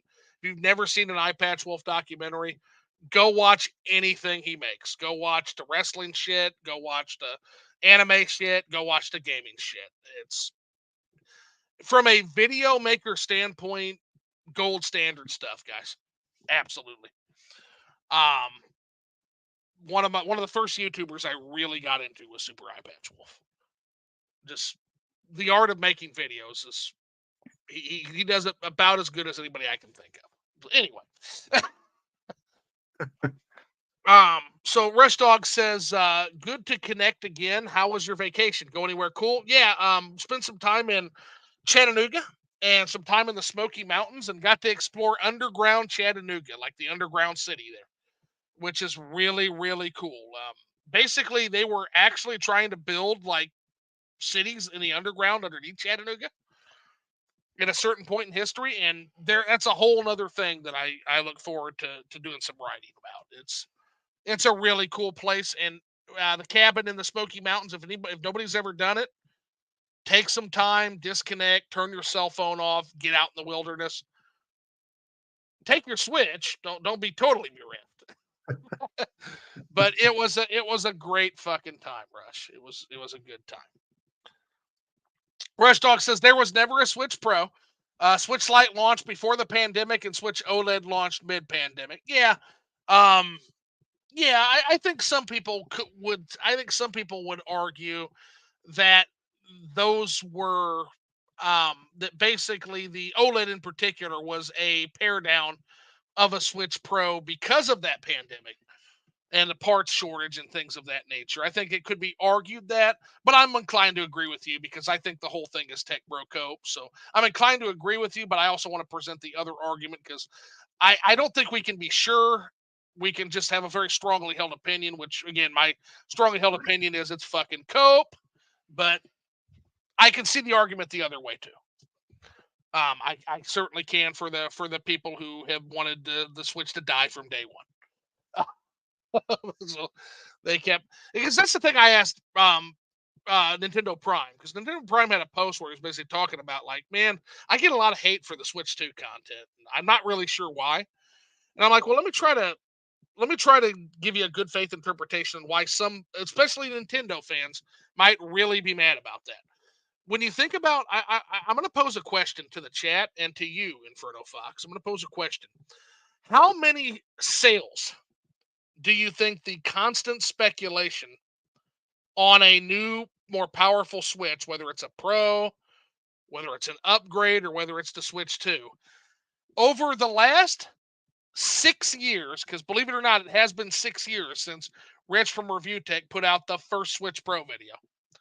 6 years out of the Switch's 7 years, we've had to deal with this bullshit. And that's what it's been, guys. It's been bullshit. So, from the perspective of a hardcore, crazy Nintendo fan, how many sales do you think that the speculation cost the Nintendo? Whether it's in people waiting for that upgrade or people waiting for that new system, because how much uncertainty, how much loss of sales due to uncertainty do you think that cost? And I don't know that you can calculate that. Yeah, I don't know how hard that would be to quantify, just simply because like a lot of the individuals that would hold off and wait to buy a Pro Switch, especially a year after the original came out, I honestly I don't think the number would be very high at Okay. all, especially because there's no history for Nintendo releasing a Pro system. There are individuals that could say, okay, well, what about the new 3DS? That Well, was such a, technically, it's a but that's an exception. Yeah. and people could say the Game Boy Color is a Pro. No, it's not. Nintendo says it's part of the Game Boy line, supposedly, but in reality, it's its own beast. It was its own thing, and like that's the thing. There's no history for Nintendo with their mainline home consoles having a Pro system. So I don't believe there were a lot of individuals holding off from buying a Switch because they were waiting for a more recent or more powerful system. My thought is there's going to be, if there's any hardcore Nintendo fans, they're idiots like me who are OMG, I have to have the Nintendo system on day one, whether or not it's going to be a good thing or not. And Oh yeah, so yeah. we've already got the system. Oh So hell, I've got like 3 at this point. That's one of the things Nintendo talks about. So, well, yeah, and I'm talking about from the perspective, yeah, because I get what you're coming from, and by the way, I think Rush agrees with you. I'll put his comment up because I think it's well reasoned as well. So Rush yeah, Dog says, I agree I too. think the speculation on a Switch Pro has cost Nintendo some hardcore sales, but a huge part of the Switch's market just doesn't care. If I had to take a wild ass guess, I'd say under 5 million, which I think that'd be fair, maybe even under that. And I think you're both right. I actually don't think it's cost them a ton of sales, but I'm talking about from the perspective of like your crazed Nintendo fans that might look at the Switch 2 content as gaslighting, basically, because a lot of us sat through the Wii, and maybe I'm projecting my market acumen onto that too. But as a person who sat through the uh the the gaslighting of the Wii and seeing that from a kind of a similar perspective, people trying to do the same thing to the Switch, it's every fucking time Nintendo has a successful console, they do this shit. I'm not gonna lie and say I wasn't a little irritated seeing Switch 2 after Switch 2 after Switch 2 after Switch 2 video, especially from a content creator I respect. I'm not gonna say I wasn't a little irritated at that. But again, I what I would say to the people who are throwing hate his way or RGT's way is, there's something else you could do. You know, you could not watch the videos, which is what I did. Um, I didn't outside of some good natured ribbing, like the occasional, that's another 3 days comment. You didn't see me do too much. And again, that's good nature. He knows I'm fucking with him. But people that are like, there were some people that were saying some pretty deranged shit to Prime over that stuff. And it's just like, guys, you could just not watch the videos. Yeah, you have the option to not but click on but that. basically that was my good faith interpretation of a way of trying to explain maybe where the crazy people come from. Like, yeah, I think it's crazy if you're going to attack somebody over making Switch 2 content because you think it cost Nintendo sales. Unless you're an investor directly, why the fuck do you care? But maybe that's where it comes from. I don't know. I don't know where I don't. Also, the fact that people are just weirdos on the internet. A lot of people are just weird. Weird as y'all.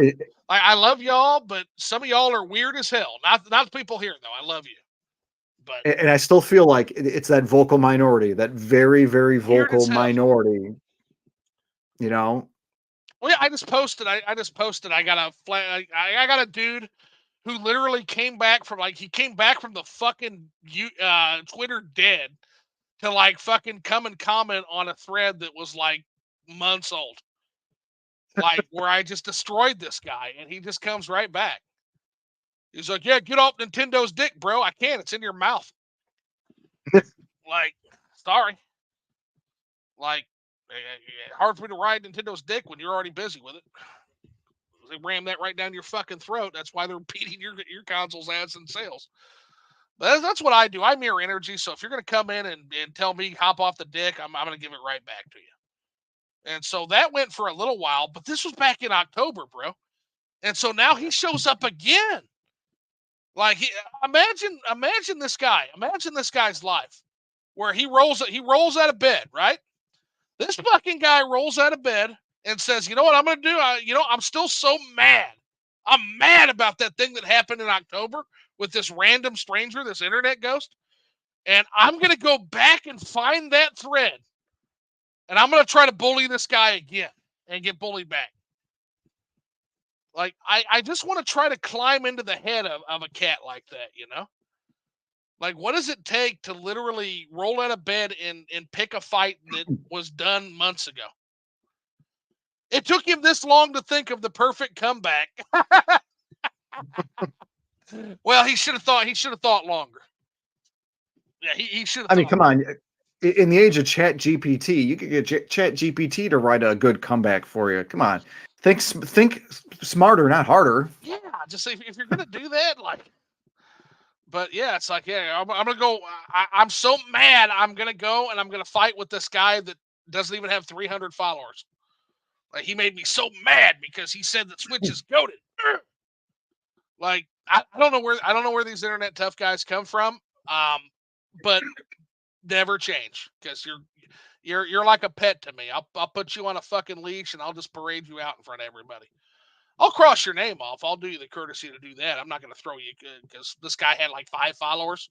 So I'm not gonna punch down. Like I'll make sure I secure your identity so nobody knows what who the fuck Wit is. But I take like if you're a shitty troll, I'll put you on a leash and parade you out as a pet.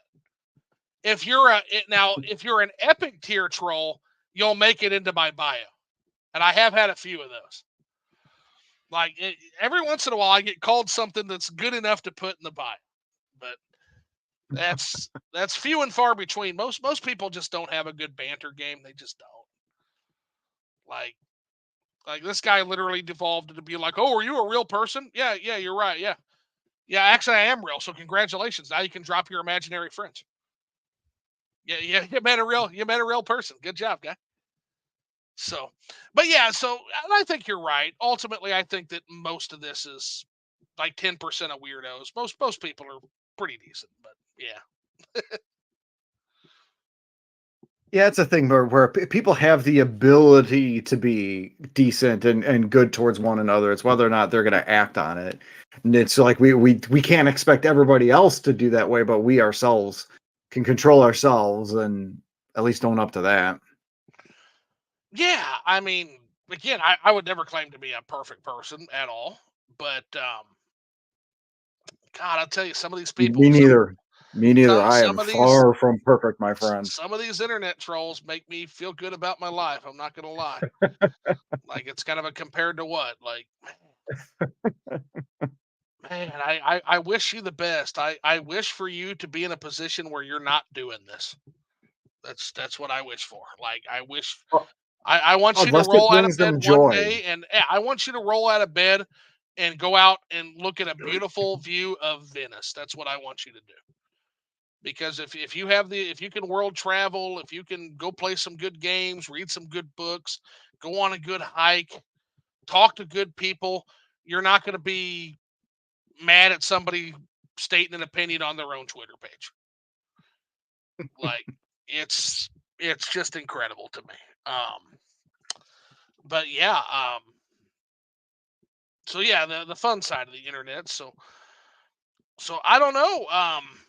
So you got that. Then we got the layoffs going on. Wanted to talk to you a Oh little my bit about God. that. So in Oh, the newest one that just hit us today, and I still can't fucking believe this shit. Insomniac?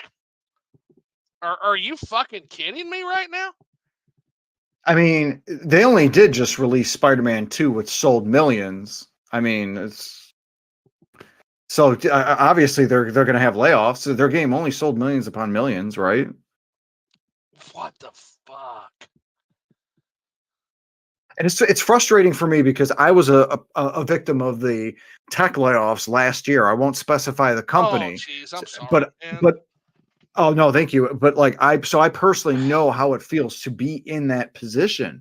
So like knowing that this is constantly happening and within our domain of one of our favorite hobbies, it sucks. It just goes to show you that, and this is one of the things. Like part of the problem with, and it's why I will always be a proponent of worker cooperatives. By the way, so I'm going to take this as an opportunity to really to push two things here. The first is that if you can organize your company around a cooperative model, do it. I will point you to a company called the Mondragon Corporation in the Basque region of Spain, and this is a massive workers cooperative that actually has more stability than your average for-profit corporation. Okay, so what I would tell all these talented individuals that are being laid off, get together, apply for a workers cooperative. The United States actually, believe it or not, it's as hostile as they are to worker cooperatives. They also, depending on your state, you will have incentives to do so. Some states will actually give very, very good deals in terms of loans to start a worker cooperative. So look into that, depending on what state you're in. The other thing I will say is that this is a great opportunity. Toys for Bob, which was a company I was greatly worried about, just went independent. They said, you know what? Fuck this. We're done. We're going to split. We're going to go independent. And I love this because Toys for Bob is the company that a lot of people, they're known for like the Spyro shit, right? I will always know Toys for Bob for another game called Star Control 2. Toys for Bob published Star Control 2, which is one of the greatest games ever made. Star Control 2 is a game that inspired Babylon 5.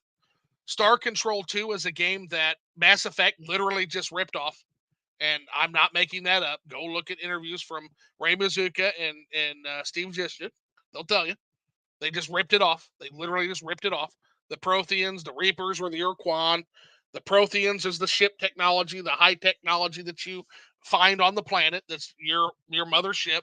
It's literally Mass Effect 2. The whole plot of Mass Effect of Star Control 2 is gathering a bunch of different alien races together to battle the Urquan. um so and also it's the game that Starfield wanted to be. Todd Howard talked about it when he was talking about Starfield, and he wanted to have that experience of like literally exploring a limitless galaxy. And guess what? You failed, dude. Um, you'll never make a game like Star Control 2 again. And part of the reason you'll never make a game like Star Control 2 again is because of the graphical acumen that's expected. With as Yes. expensive as you can literally explore the entire galaxy in Star Control 2. There's a reason why games like that, games like Ultima 7, even game like Morrowind, you'll never see it again. You'll never see it again because how complex and complicated and expensive it is to make these kind of games. And it's just sad to me.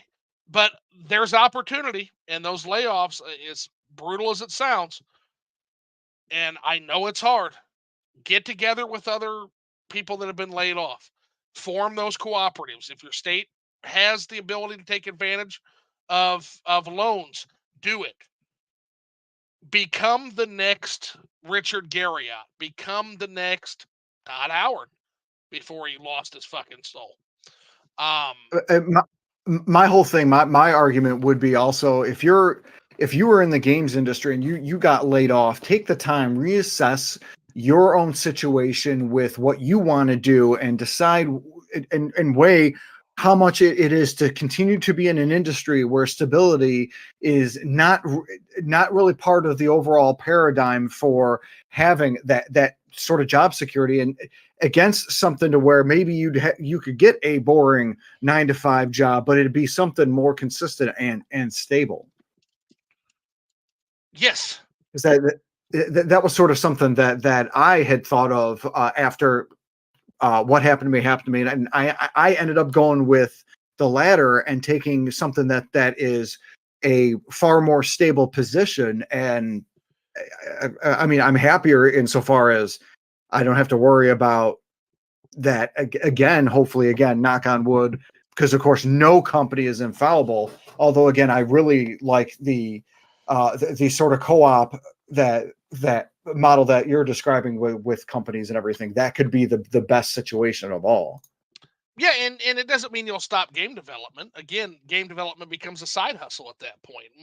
It's my belief, Fox, that the game industry is going to collapse. Okay. So I think we're going to see a crash. And I think what's going to rise from its ashes are indie game developers. And what I mean by indie game developers, I mean genuine like side hustle indie game developers. I think with the proliferation of Kickstarter, with AI tools, with the ability. So I got a buddy who's making a game right now, and he's doing the programming and he's doing the story writing and the sprite work, but he doesn't know anything about music. So he went out and contacted I'm not going to name names, but a very famous musician that's in the games industry who wrote the music, and he paid him a few $1,000s, turn out a few tracks. AI does a lot of the back work, the leg work. I think that's going to be leveraged. Now, I think it'll be leveraged by AAA companies too, but I don't think they'll be outworked by these hungry indie companies. And so I foresee a future where every game developer the game development is a side hustle, and every game developer will have some other job. And instead of programmers, we'll have craftsmen. Instead of art makers, we'll have artisans. I think games are going to become as numerous as YouTube videos, and you know how fucking that is as a YouTube content creator. I think everybody's going to start making games. I think AI tools. I think tools like Blender for making textures and meshes. I think other production tricks are going to be leveraged by individual game developers that put them on par eventually with AAA game studios. I think that we're actually going to be entering very exciting times for gaming. And even though it's bad on the AAA side of things, I think those layoffs are going to fuel the next Richard Garriott. I think those layoffs are going to fuel the next Shigeru Miyamoto, are going to fuel the next Todd Howard, are going to fuel the next name your fucking name. I think that there's a lot of pain, but I think at the end of this thing, I think indie gaming is going to come out stronger because of AAA shit in the bed. I do agree insofar as that the indies and double A games are going to be getting the biggest sort of expansion, and behind all of that is Nintendo, whom will continue to push on as if nothing happened on their end. That's how it's going to look. Isn't it Obviously, their incredible? impact. Obviously, and they're impacted. I mean, everybody's impacted by it, but it's something to where, thanks to the Japan's laws, on top of I'm the glad you conservative, understand that. protective Yes. nature of Nintendo itself, I think Nintendo is going to be in a strong position to where, like you had been predicting for the longest time, 2025 rolls around and the Super Switch comes out, and it's going to be in a spot where a lot of these other AAA companies are in a bad way, but Nintendo will probably be there with a strong showing with whatever it is that they're gonna have. Oh, absolutely, 100%. So then Rush Dog says, and yes, that's true. I always tell Zoo that the games industry runs on passion. The software devs can make a lot more money with a lot more security at traditional tech companies, at least historically. Although these days, big tech doesn't look as safe as it once did. That's because big tech is basically being artificially inflated by government funding money. That's what's happening right now. It's 100% what's happening. They're killing me right now because I do a sector rotation strategy, and they're killing what I should be making a fucking killing off commodities futures right now. Fucking killing me. But yeah, you're starting to see that funding money not be as effective as it once was in upholding these big tech companies for sure. And that will right itself. And in the end, I will make my money back. I'm very confident of that. But this comment in particular, so I want to give the chat a little bit of a want to give the chat a little bit of a refresher course on this. So Rush Dog and I used to debate endlessly. This was back when this is early business, straight out of business school, Zoo, right? And I used to talk a lot of shit about game devs in particular. And one of the things I said, I think it set off a really good debate between me, a much dumber, younger me, and Rush Dog at the time, was we were talking about stories in games, and we were talking about a game like The Last of Us. And by the way, when we talk about being wrong, this is the kind of game I'm talking about being completely fucking wrong on. So I think my comment on The Last of Us at the time was, I don't see where there is a market demand for these story games. I just don't see it. And basically what I was saying was that the story game doesn't end up selling, and we sell it back to the used game store for lots of money after we won and done the fucking thing. That unlike arcade tactile gameplay, more Twitch action gameplay, these games are just don't have a value and are literally worthless to people. And they're made by worthless, boring people who absorb anime and sit in a cubicle all day. And so that was going to be shitting on the game developers. And that's why the stories that they produce are dulls, because they lead such dull and boring lives. And Rush Dog called me out on this, and rightfully so, I would say. Um, because one of the things I talked about was I said that to me, there's a great arrogance in somebody who thinks they can tell a story because they can program a fucking computer. And this was my perspective at the time.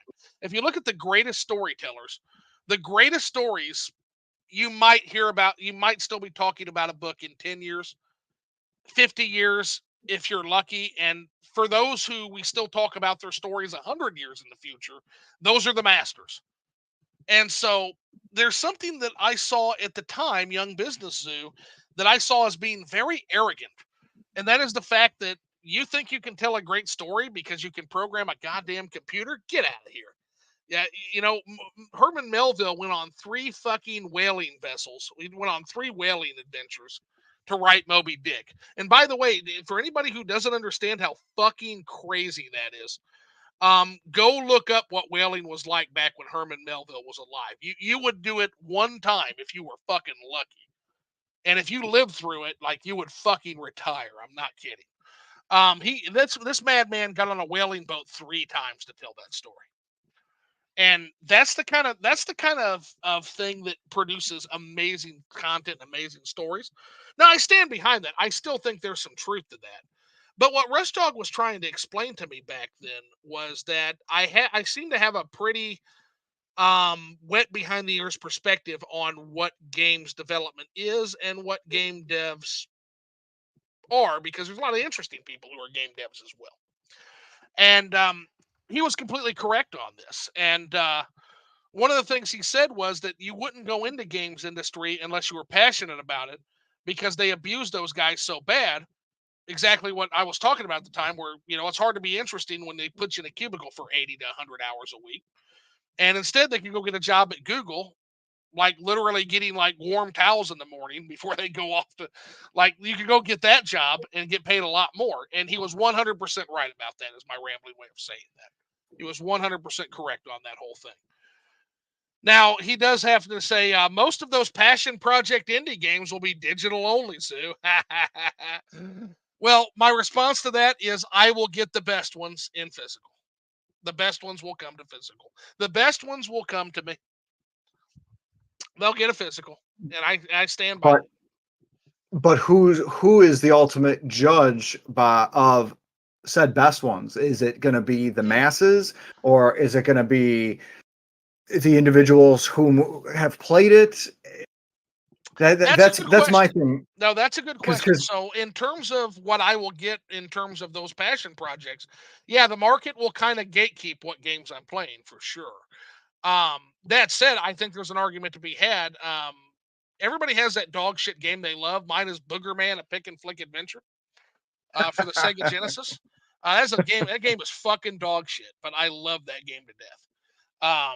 So I think beauty is in the eye of the beholder. But in terms of what Rush Dog's talking about, definitely the market is going to gatekeep that, because the game's going to have to be at least somewhat commercially successful for me to ever be able to play it.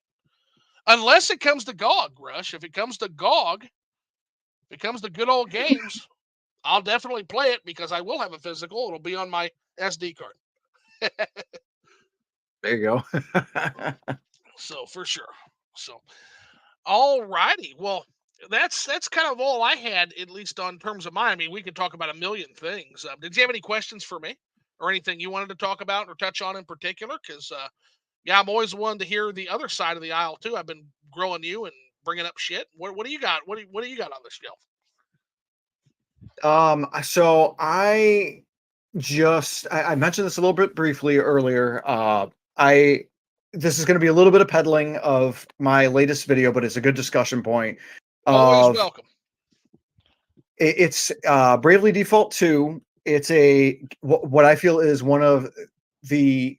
It's a great homage to classic turn-based JRPG slash like job system gameplay, Okay. and just like maybe even just a general discussion about where we were talking about marketability. Well, sometimes a game comes out and it gets a lot of negative discourse because it's like the right game at the wrong time, sort of thing. And I felt like Bravely Default too was one of that sort of thing, because it released in early 2021, and JRPGs and turn-based games were really kind of on the decline, and it's got this whole chibi art style. It sort of had that sort of negative discourse, and I felt like it didn't have a high amount of sales for what it presented for like a gameplay. It's like a new game in the old style for a lot of us old dogs. What are your thoughts on that, Zoo? Like, what do you think about the whole new game for old dogs sort of thing, and that kind of negative discourse impacting it? Yeah, I mean, fuck, I'll always welcome new games for old dogs. And the fact that you say that about Bravely Default makes me very excited to play it. Octopath Traveler was one such game for me that I just loved. Um, I think they fell short of their goal, which was Final Fantasy VI, but I mean, fuck. In the Proto Men, they And banned. Bravely Default 2 was made by Team Asano. Uh huh. Again, Octopath Traveler. Absolutely. So he's kind of got a niche for that. That's kind of the thing he likes to do. And there's a song by the Proto Men on album 2 called "The Fall," and I love this song. And that's basically every time I think of Team Asano, I think of that. And the lyrics of this song, it just says, "Climb, climb, climb to the top of the world, and as you stand tall, you will see that when you will fall from a height most men will never reach." And so that's what I think of when I think of Team Asano, because you know what? If you're aiming for Final Fantasy VI, you're gonna fall. You're that is an impossibly high standard. There, in my But opinion, I there's only respect it. a handful of RPGs that are better than Final Fantasy VI. And I'm saying this, my favorite game of all time is Final Fantasy VI. And there are a It's handful of so RPGs good.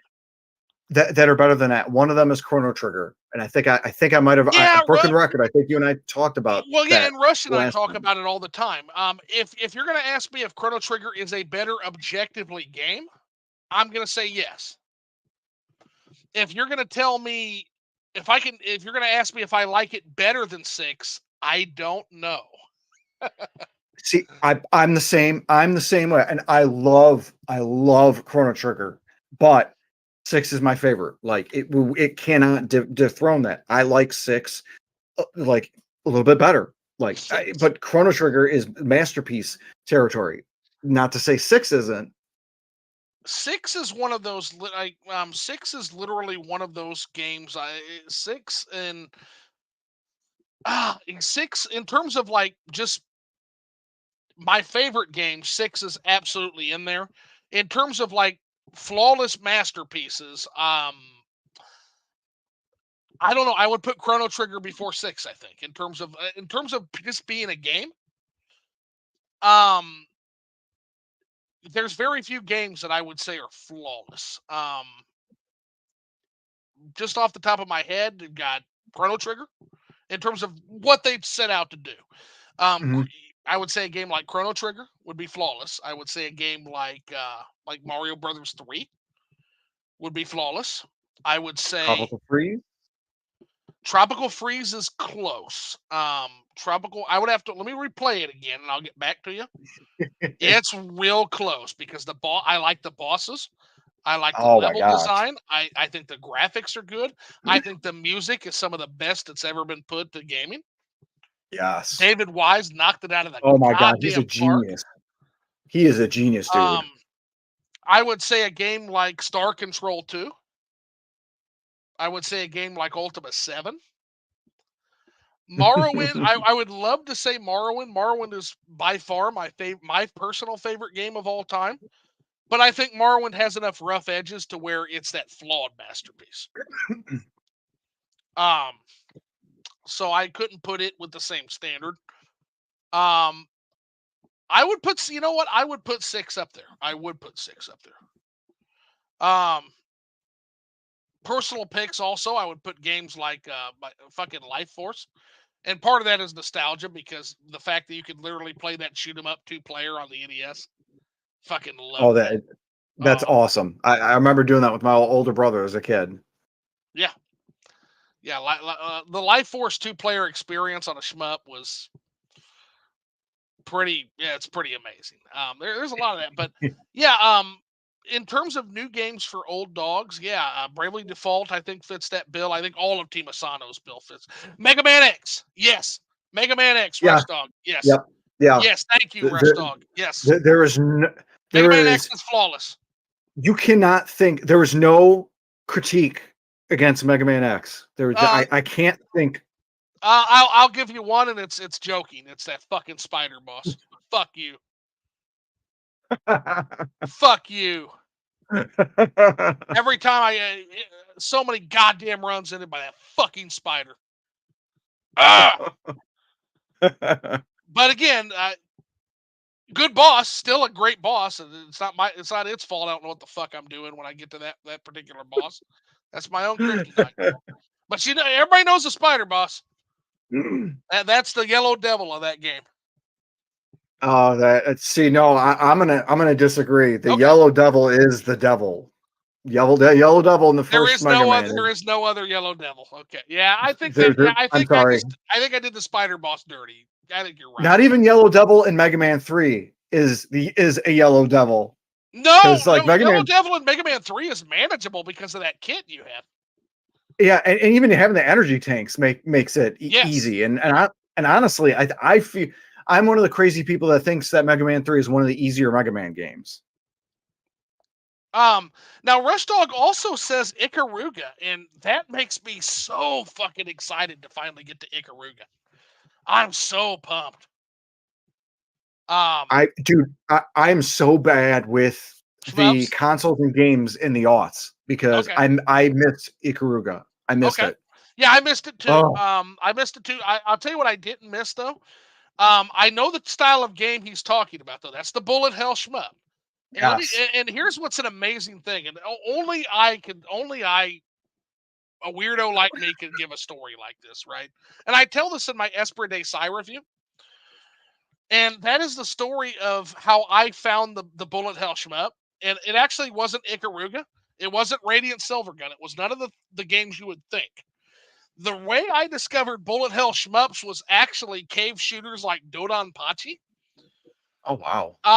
And Death Smiles and games of that nature. And the reason for that is where I went to college, they had a student union, right? And they always had an Xbox 360 going in the student union. And most of the time it was Halo. Most of the time it was Halo 2 or Halo 3. But every once in a great while, usually on Fridays, you would have a particularly rambunctious group of gentlemen huddle around the Xbox 360 playing import cave shmup games. And that's how I got introduced to cave shooters. Was like watching and taking turns playing and getting fucking bodied by these impossible games. I love them now. I absolutely love them now. And that's why when Esprit de Psi showed up, I had to get it. But yeah, I didn't even touch Ikaruga before I saw these obscure cave shooters. And that's thanks to college. So, but no, I'm super excited for that too. Super excited for Ikaruga. In fact, like the shmup genre, there's a modern shmup called Crimson Clover World Explosion that I'm eventually going to get someday because it had the displeasure of being made by First Press Games. So I'll eventually get my I'm copy. sorry. I know. Yeah, me too. I think I'm waiting for Chained Echoes from them. Chained Echoes. Yep. Yeah, you'll see Q4 2023, and we're already in Q. You'll see it in 5 years, buddy. I can't believe there's a company worse than Limited Run Games with that stuff. At least Limited Run has and Limited Run actually has improved like quite a bit. Instead of waiting for 2 years for a game, I can get it in as soon as 6 months. Like I'm like, dude, I'm impressed. Good on you guys. Yeah, Limited Run. So yeah, it turns out, and I don't believe them for a fucking second, but it turns out the problem was the holofoil card. That was what was delaying them. So apparently cutting that out sped times up by 50%. Yeah, not buying it, but whatever you did, whatever you had to do, just keep doing it, man. Because yeah, I'm actually starting to get fucking games from them now. And also, as long as the what do they call it? Speaking of new games for old dogs, newish games, or as long as they keep that that carbon engine going, and we're getting fucking Rocket Knight and Felix the Cat. Yes, we're starting to get some bangers, man. Had to get them. For me, especially Rocket Knight, getting into the Sega Genesis games. Oh, like, yeah, dude, I was so glad I was able to get into that because it was hard, but it was so good. So good. Oh, Rocket Knight. Oh, so good. All those games are good. All the Rocket Knights are fantastic. I probably rented that game. I don't know how many times. We had a place called Family Video. It's our local rental place, and every time I would go there, I would get Rocket Knight Adventures until I finished that fucker. That was It's funny, so. we actually got Family Video in our area about Oh, you're like close to me then. Where are you at? If you don't mind. Chicagoland. You're Chicagoland. Okay, yeah, yeah. So it's funny fact: the Carasota's family, who founded Family Video, are from my neck of the woods, which is Springfield, Illinois. Oh, nice. And so Huh, I'm about 4 hours south of you, buddy. So nice. So you're yeah, you're just a road trip away, my friend. fuck yeah. Brandon talked about that. Brandon said if I'm ever in Chicago, like, and now that I know you're in Chicago, yeah, we'll have to get around to drinks or something. But yeah, Yeah, just the gems, Brandon? just the Jim's Brandon. Yeah, he's in Chicago. Oh crap! Didn't So realize that. I so we'll have to have a I meeting I, of the I got to minds connect with eventually. him. I'll have to wear a ghost mask or some shit. Um, preserve my anonymity. I love that anonymity. But no, I told Brandon, like, if he's ever in Springfield or I'm ever up there, we'll meet up. That's Oh yeah, that's definitely. We close have to. enough. I you guys are cool enough. Like, yeah, that's the thing. And that's the thing. Like, just God, how much my opinion on the internet has changed. If you had told me I was going to actually make fucking internet friends even a decade ago, I would have fucking laughed. But here we are. And, Because it's like it's so hard for me being an old dog. Like the older you get, the harder it's supposed to be making friends. But like, I've especially in definitely met a lot of good souls here. especially in video games. Like, I got to tell you, it's very Oh man, cathartic because, like, especially the industry and the level that I'm at in my industry, like, these suits don't know what the fuck video games. They don't care. They don't know. They don't care. And like in a way, like, at least in my public life, I'm kind of a closeted gamer in a way because, and it's not because I'm embarrassed of it. It's because nobody knows what the fuck I'm talking about. Like, they just don't. Like, they're into golf and fucking travel. And oh, by the way, I think I missed a comment, but let's see. He said, yeah. So Rush is going to Venice next week. Enjoy. yes, that's awesome, dude. Yeah, Very cool. Venice is absolutely, it's one of my two favorite cities in Rome. I've got twin favorite city, or not Rome, sorry, Italy. Got two favorite twin cities, the other being Florence and Venice are both beautiful. I Very actually have nice. I'll have to share it on Twitter. I have a painting I had done when I was there last time, and it is a painting of the Duomo and the Merchant Bridge, and it, like, overlooks from a hotel balcony. They did this, and it is absolutely it's a beautiful painting done by a local artist there. So Rush, I will post that when I get off of Twitter. Now that's Florence, that's the other city, but um absolutely beautiful painting that I had done while I was there. And it's cool, it's very cool. Hangs in my living room with pride. Nice. That's awesome. Yeah, I'll post it so everybody can see it when we get done here. Um, take a quick snap of it. Um, but the other area I love in Italy, and if you get a chance, there's two other areas you should check out. One is Calabria, the toe, and it has some fantastic cuisine in that region. And then if you're near Tuscany, if you ever get a chance to go a little bit near Tuscany, there's a ranch, and I'll have to get the name of the ranch for you. They specialize in Chianina cattle, and Chianina is my favorite cattle variety. Absolutely delicious. Had a steak there called the Bistecca al Fiorentina, and it is a 3-inch cut T-bone steak communally. So you share it, but it's a 3-inch cut of T-bone. It is thrown right on the fire, a fire made of grapevines, and it is smothered with olive oil and fresh herbs there. And it is one of the best beef eating experiences I ever had in my life. And you want to get there as sooner rather than later, because I'll never forget. This has been 6 or 7 years ago. But I'll never forget the rancher that I stayed with, and he told me, he said, yeah, it's good steak. He said, enjoy it while you can, because even in Italy, we are starting to emulate the American model. Soon there will be no Chianina cattle, he said. That's a shame. Because it's a heritage breed. Now, so far, he's been wrong.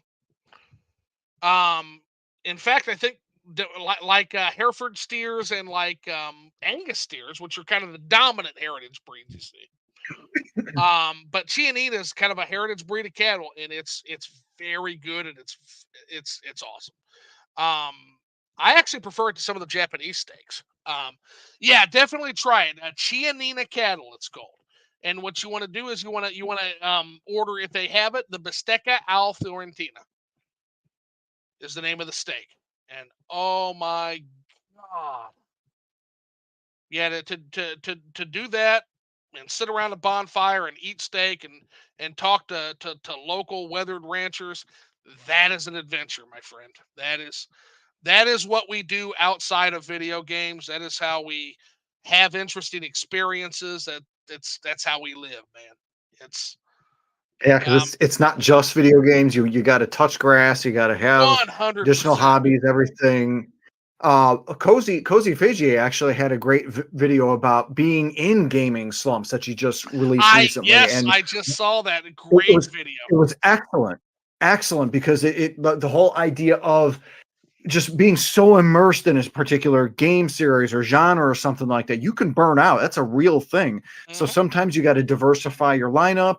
Sometimes, you always should be touching grass. I mean, let's be honest, especially old dogs like me. We got to hit the treadmill and get our dad bods a little bit in shape and get our Oh, hearts you're right. not kidding. But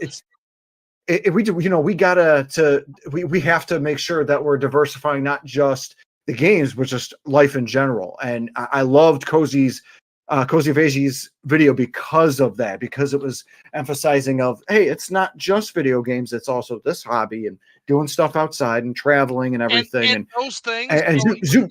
Zoo, you got a good diverse set of stuff there. I'm impressed. Well, you've got to, and that's the thing, and it not only if well as a gamer, not only will it enhance your life, it'll enhance your enjoyment of those games. So half of my anybody who watches my videos, half my fucking shit is talking about shit not even about that game. I swear to God. It's other experiences that are tangentially related to that game experience. It's a book I read. It's a place I went. It's an intellectual concept I'm breaking down as I play the game. And it's so video games are my way of not just exploring that particular game. Video games are part of my way of exploring this absolutely magical place we inhabit as well, because all art is a mirror held up to nature. Shakespeare said that. And what better way to explore, the nature of this interactive entertainment known as video games than to also look not only at the games that you're playing, but the ideas, the concepts, the real world experiences that established and inspired those games. And yeah, Absolutely, and even like the memories and everything that you make playing those games, because you could go yes, back to an old game that you played and suddenly you're transported to that part of your life. I mean, I had that. I've been uh-huh, having that with Final Fantasy yeah, VII Rebirth. Very, very much.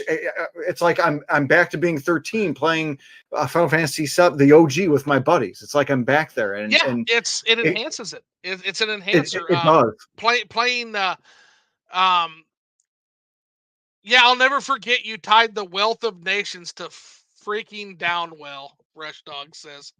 I did do that. I did do that. Well, it's the true cost of anything, right? True cost of Adam Smith did say the true cost of anything is time, and Downwell is very, very, very respectful of your time. Now, is that a stretch? Yeah, it's a stretch, Armstrong, but I did it because that's what I was fucking thinking of at the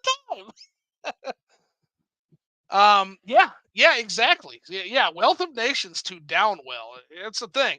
One thing Zoo will never be accused of is fucking plagiarism, because I'm too much of a fucking weirdo with the shit I talk about. Like, that can only come from one fucking place, man.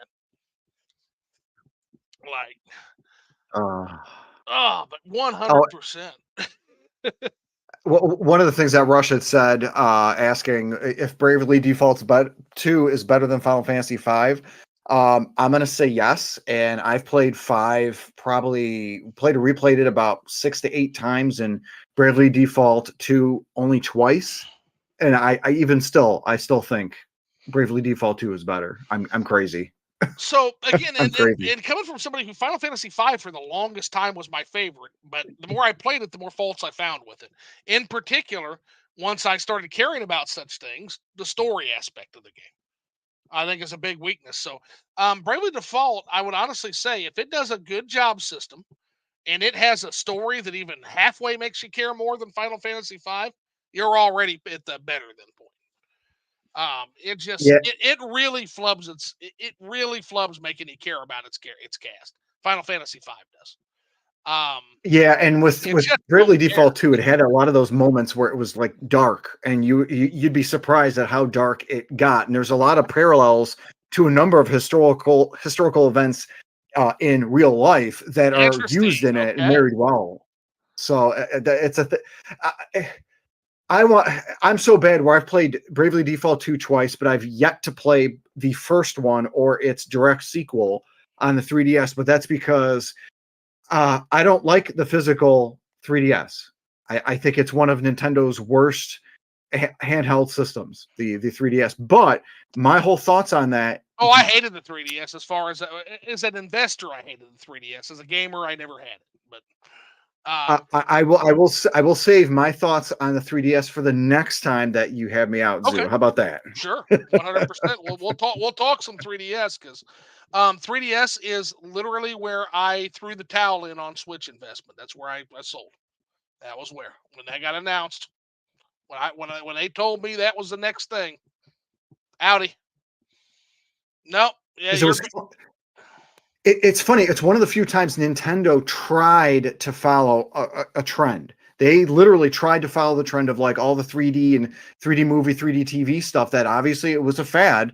Nintendo tried to oh, follow it, it's and more than just that though with Nintendo. Nintendo has a sick 3D obsession, and it has its entire lifespan. Even you're with not the wrong. Labo, they even tried the weird shit with the Labo again. They tried the VR, the weird VR Labo shit. Like they have a sick obsession with 3D, and this goes And all the way back to the Virtual Boy. This goes back to they tried it with the GameCube, the Nintendo. Yeah, a prototype of Luigi's Mansion that was 100% 3D yep, was a yep, thing, yep. and it, N64. Like they are hmm, obsessed with 3D. Yeah, they have been. Shigeru Miyamoto is ramrodding everything into 3D now. What I will tell you is there was a time when everybody was doing that. The whole industry was doing that. Everything had to yes. be fucking 3D. I remember that dog shit fucking Contra 3D game that made me horrified that I saw on the PlayStation, Legacy of War, some stupid shit. So they were all doing it, but Nintendo was a special case because Nintendo literally, like, you have literally Iwata ass meetings where they're all sitting there and they're saying, "Now is the time for 3D," like fucking little cultists, and it's bizarre, man. Like Nintendo in particular has a bizarre obsession with 3D gaming that's why I half expect this next thing, and I'm probably going to be wrong on this, but I'm going to stand by it because it is the prediction I made that we won't get a Switch 2. We'll get something else. Okay. I half expect it. Because they got to know that iterative systems don't sell as well, and That's that's part of the prediction. Yeah. their whole line of their long history has pretty much proven it. Hmm. I feel like having an iterated system is the safe bet, because reading the tea leaves, how you had said, like things are kind of going in a downward trend Macroeconomics. with Yeah. games overall. It would be smart to have iterative, because when things go down, they're going to go back up, and then that's where the next Yeah. system after This is where Nintendo will shine. this is one of the few places where a sustaining innovation makes sense. For Nintendo. And the reason for that Yep. is we're going into really turbulent macroeconomic Yeah. times. Um, Oh my gosh. You have to look at everything. You have to look at, and everybody take a shot. I said macroeconomics. I said it. I did the thing. So you have the macroeconomic situation. You've got the geopolitical situation. It looks like it's going to be chaos. These are going to be very turbulent times, as Sony and Microsoft have found out the hard way. Yeah, who thought who could see that coming? Let's launch our console in the middle of a fucking pandemic. Um, well, I got news for Nintendo and everybody else who's thinking about new hardware. It's not going to get any better over the next few years. It's going to get worse. You are looking at economy after political institution after political institution are going to be destabilizing. And basically to quote um, to quote a not very nice person, but a person who definitely has some uh, has some historical largesse. He said there is great disorder under heaven, and the situation is excellent. And what Mao meant by that is that even though there are bad times ahead, there is great opportunity for those who know where to look. But at the same time, yeah, so Rush Dog says if we get a basic Switch, it will be very interesting to see how much the current Switch install base decides to yeah. I don't know how many, because how the fuck do you get people to move off of? Yep, exactly. So Rush Dog is going to mention, yeah, look at this graph that I always show, and Rush Dog knows the graph. He's seen it a million times. Is the graph I show that shows the disruptive innovation versus the sustaining innovation, and it shows the amount the market can correctly absorb. I know you've probably seen it too, InfernoFox. Probably seen the same chart I'm talking about. And it shows you here's what the market can readily absorb. Here's the rate of innovation. And is the new Switch going to overshoot the market? I believe the PlayStation 5 and the Xbox Series X overshot the market. In fact, I think that gaming has been overshooting the market since roughly the GameCube, DVD player, Xbox, whatever it was, era. 360, I think it was. I think we've been overshooting the market. I think we're at good enough, and I think we've been at good enough for over a decade. In terms of what the market actually can absorb benefit wise. I think there's a small segment of hardcore that are pushing this more. In general, I think we're good enough. I think the Switch is good enough. And to that end, I think that's why Nintendo's been all about just pushing the existing Switch, because they Yes. know the hardcore is maybe about 10 to 20%, and I'm being generous, 20% of the Switch base. Uh-huh. The 80 to 90% of the Switch base are the casuals, are the individuals who own more than one Switch, because there are families and it's easier to have they're upstream one kid to have. Yeah. So, like, how do you convince a family of 4 where they have 3 Switches between the let's say the mom or the dad and the 2 kids to get the Super Switch? Like, what's going to be the benefit? Well, like Rush Dog saying, the original Switch could be good enough. Yeah, it's absolutely good enough. I'll tell you one way you don't do it. You don't do it with a sustained innovation. That's how you don't do it. So what I mean Like, by look that is there's a meme I love to share, and it's a GameStop employee talking to like a mom, looks like a soccer mom. And so the GameStop employee is like, but the Switch doesn't have 86 teraflops and 240 FPS and 32 GB RAM, and he just lists all this shit off. And in response, she's like, I don't understand a word you just said. I just needed to play Mario Kart. And that's Nintendo's base right there. Yep. And I don't there are understand a word you just said. upon millions of people who just want the game machine. They don't want, they may not need or want all of that extra stuff. Uh-huh. They may or may not. It was like, think about the old folks' homes that still have Wii's with Wii Sports. Like, Yes. There's no attach rate for the Wii U, because the Wii did everything that the casual general audience Nintendo got to buy in with the Wii. They didn't need anything else. That's all they needed was Wii Sports, well, or the Wii, or the general audience. And that was actually the problem with Wii Sports. I can tell you that internally at Nintendo there was great bitterness about that. because here was the actual plan. So Nintendo couldn't just be happy getting all that sweet upstream gamer money. No, they wanted to take those upstream gamers and they wanted to move them into the downstream games. They wanted to make the Wii Sports gamer and the 2D Mario gamer play games like 3D Mario and other Metroid Mama Metroid. Um, they wanted to turn the Wii Sports gamer into the Zelda Skyward Sword gamer, and it didn't happen. And Nintendo was very bitter about that.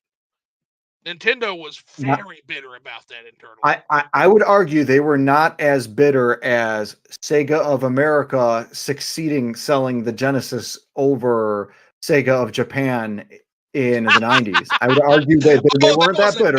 No, that wasn't for sure. That was a death duel. And actually, there's somebody I want to get on here. And if you're listening, buddy, there's a Sonic expert. Rush Dog actually saw this discussion too. There is a Sonic expert. His name is Minnie, and I'll tell you, it's not often you'll notice this. It's not often I get completely bodied in a video game discussion. This cat bodied me on Sonic the Hedgehog history. Bodied me. Rush, you can vouch for this. And I told him, I said, man, I gotta have you on the show. And he's a shy dude. I don't think he wants to come on, but dude, you're always welcome on. I will protect your anonymity. I just want to learn, Senpai. I just want to learn about Sega's history because he dispensed some narratives that I had bought. Like, for example, I thought that it was the Sega of America guy who was against the Sega CD and the Sega 32X. That's not true.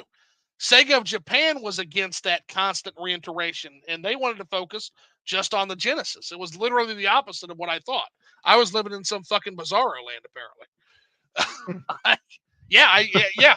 Because correct. The conventional wisdom is that it was Sega of America that wanted to just sell the Genesis, and it was Sega of Japan pushing the peripheral shit, and that's not the case.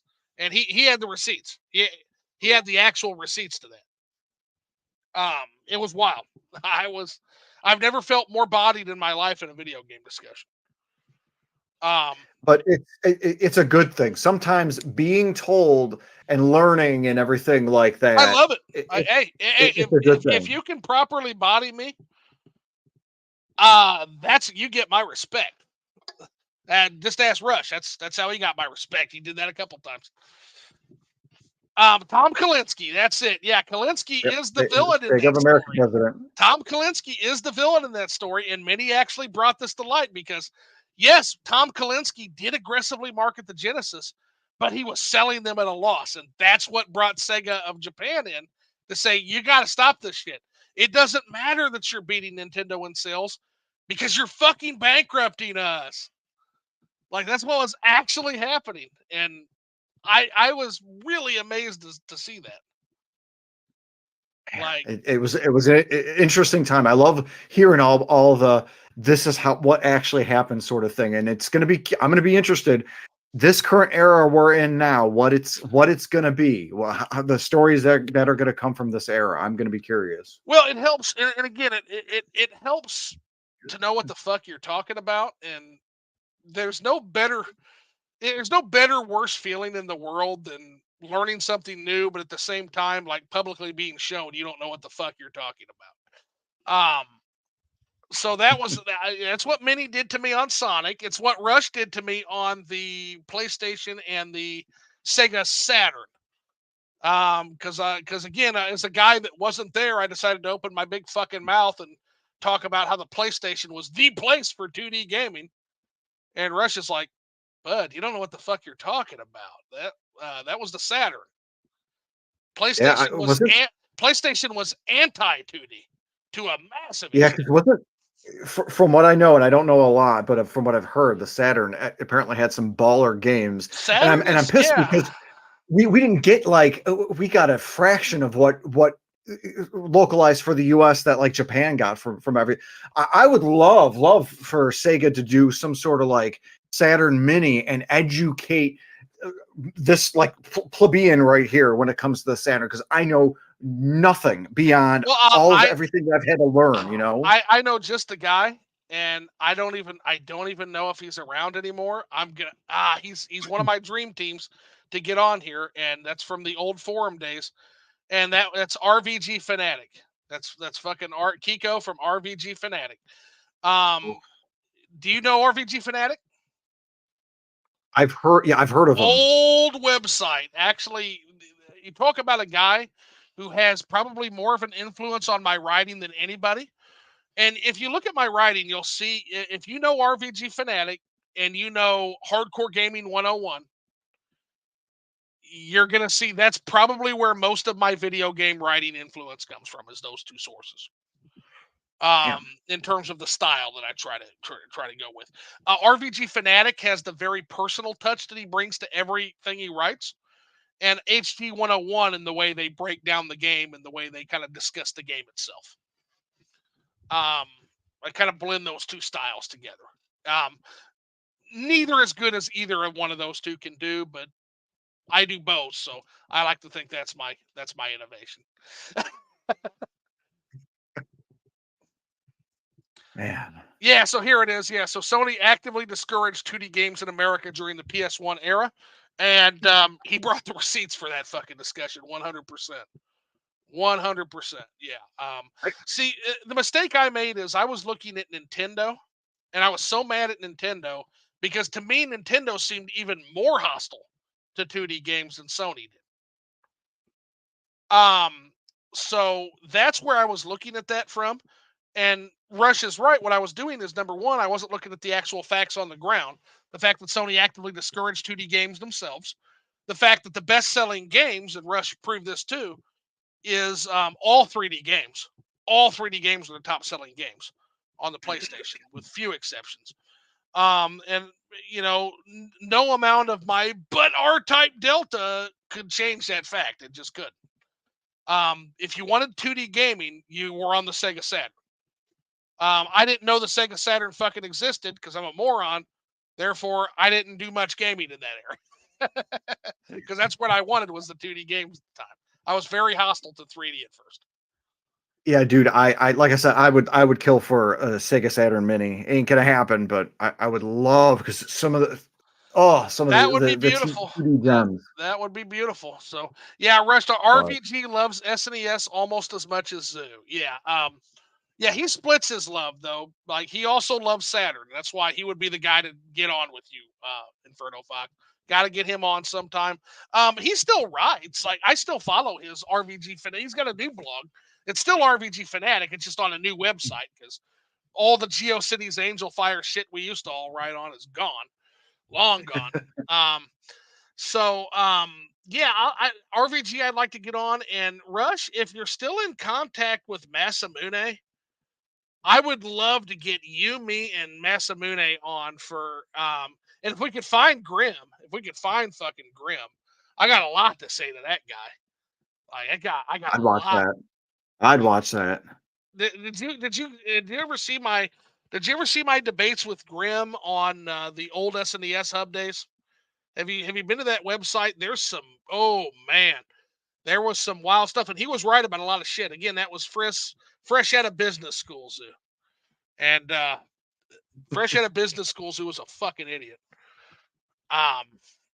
So yeah, I would love to talk to these cats and just kind of reminisce about those days. That was good stuff, man. That was a lot of fun. I haven't been able to get my ex-girlfriend on there, Wildlife Warrior, who was my ex-girlfriend. She was on there for a little bit, but I don't know. She doesn't like me too much now, and she might dox me. But I'd like to get. I'd love to get Wildlife on too, because she briefly was part of that thing when I was writing for it. But yeah, that'd be a fun time. So yeah, That would be. I would definitely want to catch that. hell yeah. So yeah, open invitation, Rush. I know you're shy, but eventually you and Tony gonna have to jump in on the hot seat too. And I'd like to get Fedgy back on too. There's so many people I want to get on. It's just finding the time to talk to everybody. We still got to discuss that big bookshelf Fedgy has. I want to know what her reading list is because I know she's a reader. And then I got to get Caesar back on because me and Caesar got to talk about these Xbox games. Caesar was nice enough to send me several Xbox games. He just mailed them to me. And I've been playing the shit out of Bloodwake. I am Nice. PSN friends with Masamune. Rush, definitely extend that if you can, man. I would love to talk to him. I would love to get a hub reunion going on here on Liquored Up Live. That's a bucket list, man. That's up there with getting Eye Patch Wolf's ass finally on here. Find the fucking time for me. So, all righty. Any other questions for me? No, I think that's pretty much all that I got, my friend. I'm running pretty good. All righty. Well, you know me. We're never one to run overly long if we got nothing else to talk about. But we're also not one. Well, we've gone 2.5 hours, so we're also not one to cut it short either. So that said, yeah, we'll definitely have you on again. I got one last question for you. Did you have fun?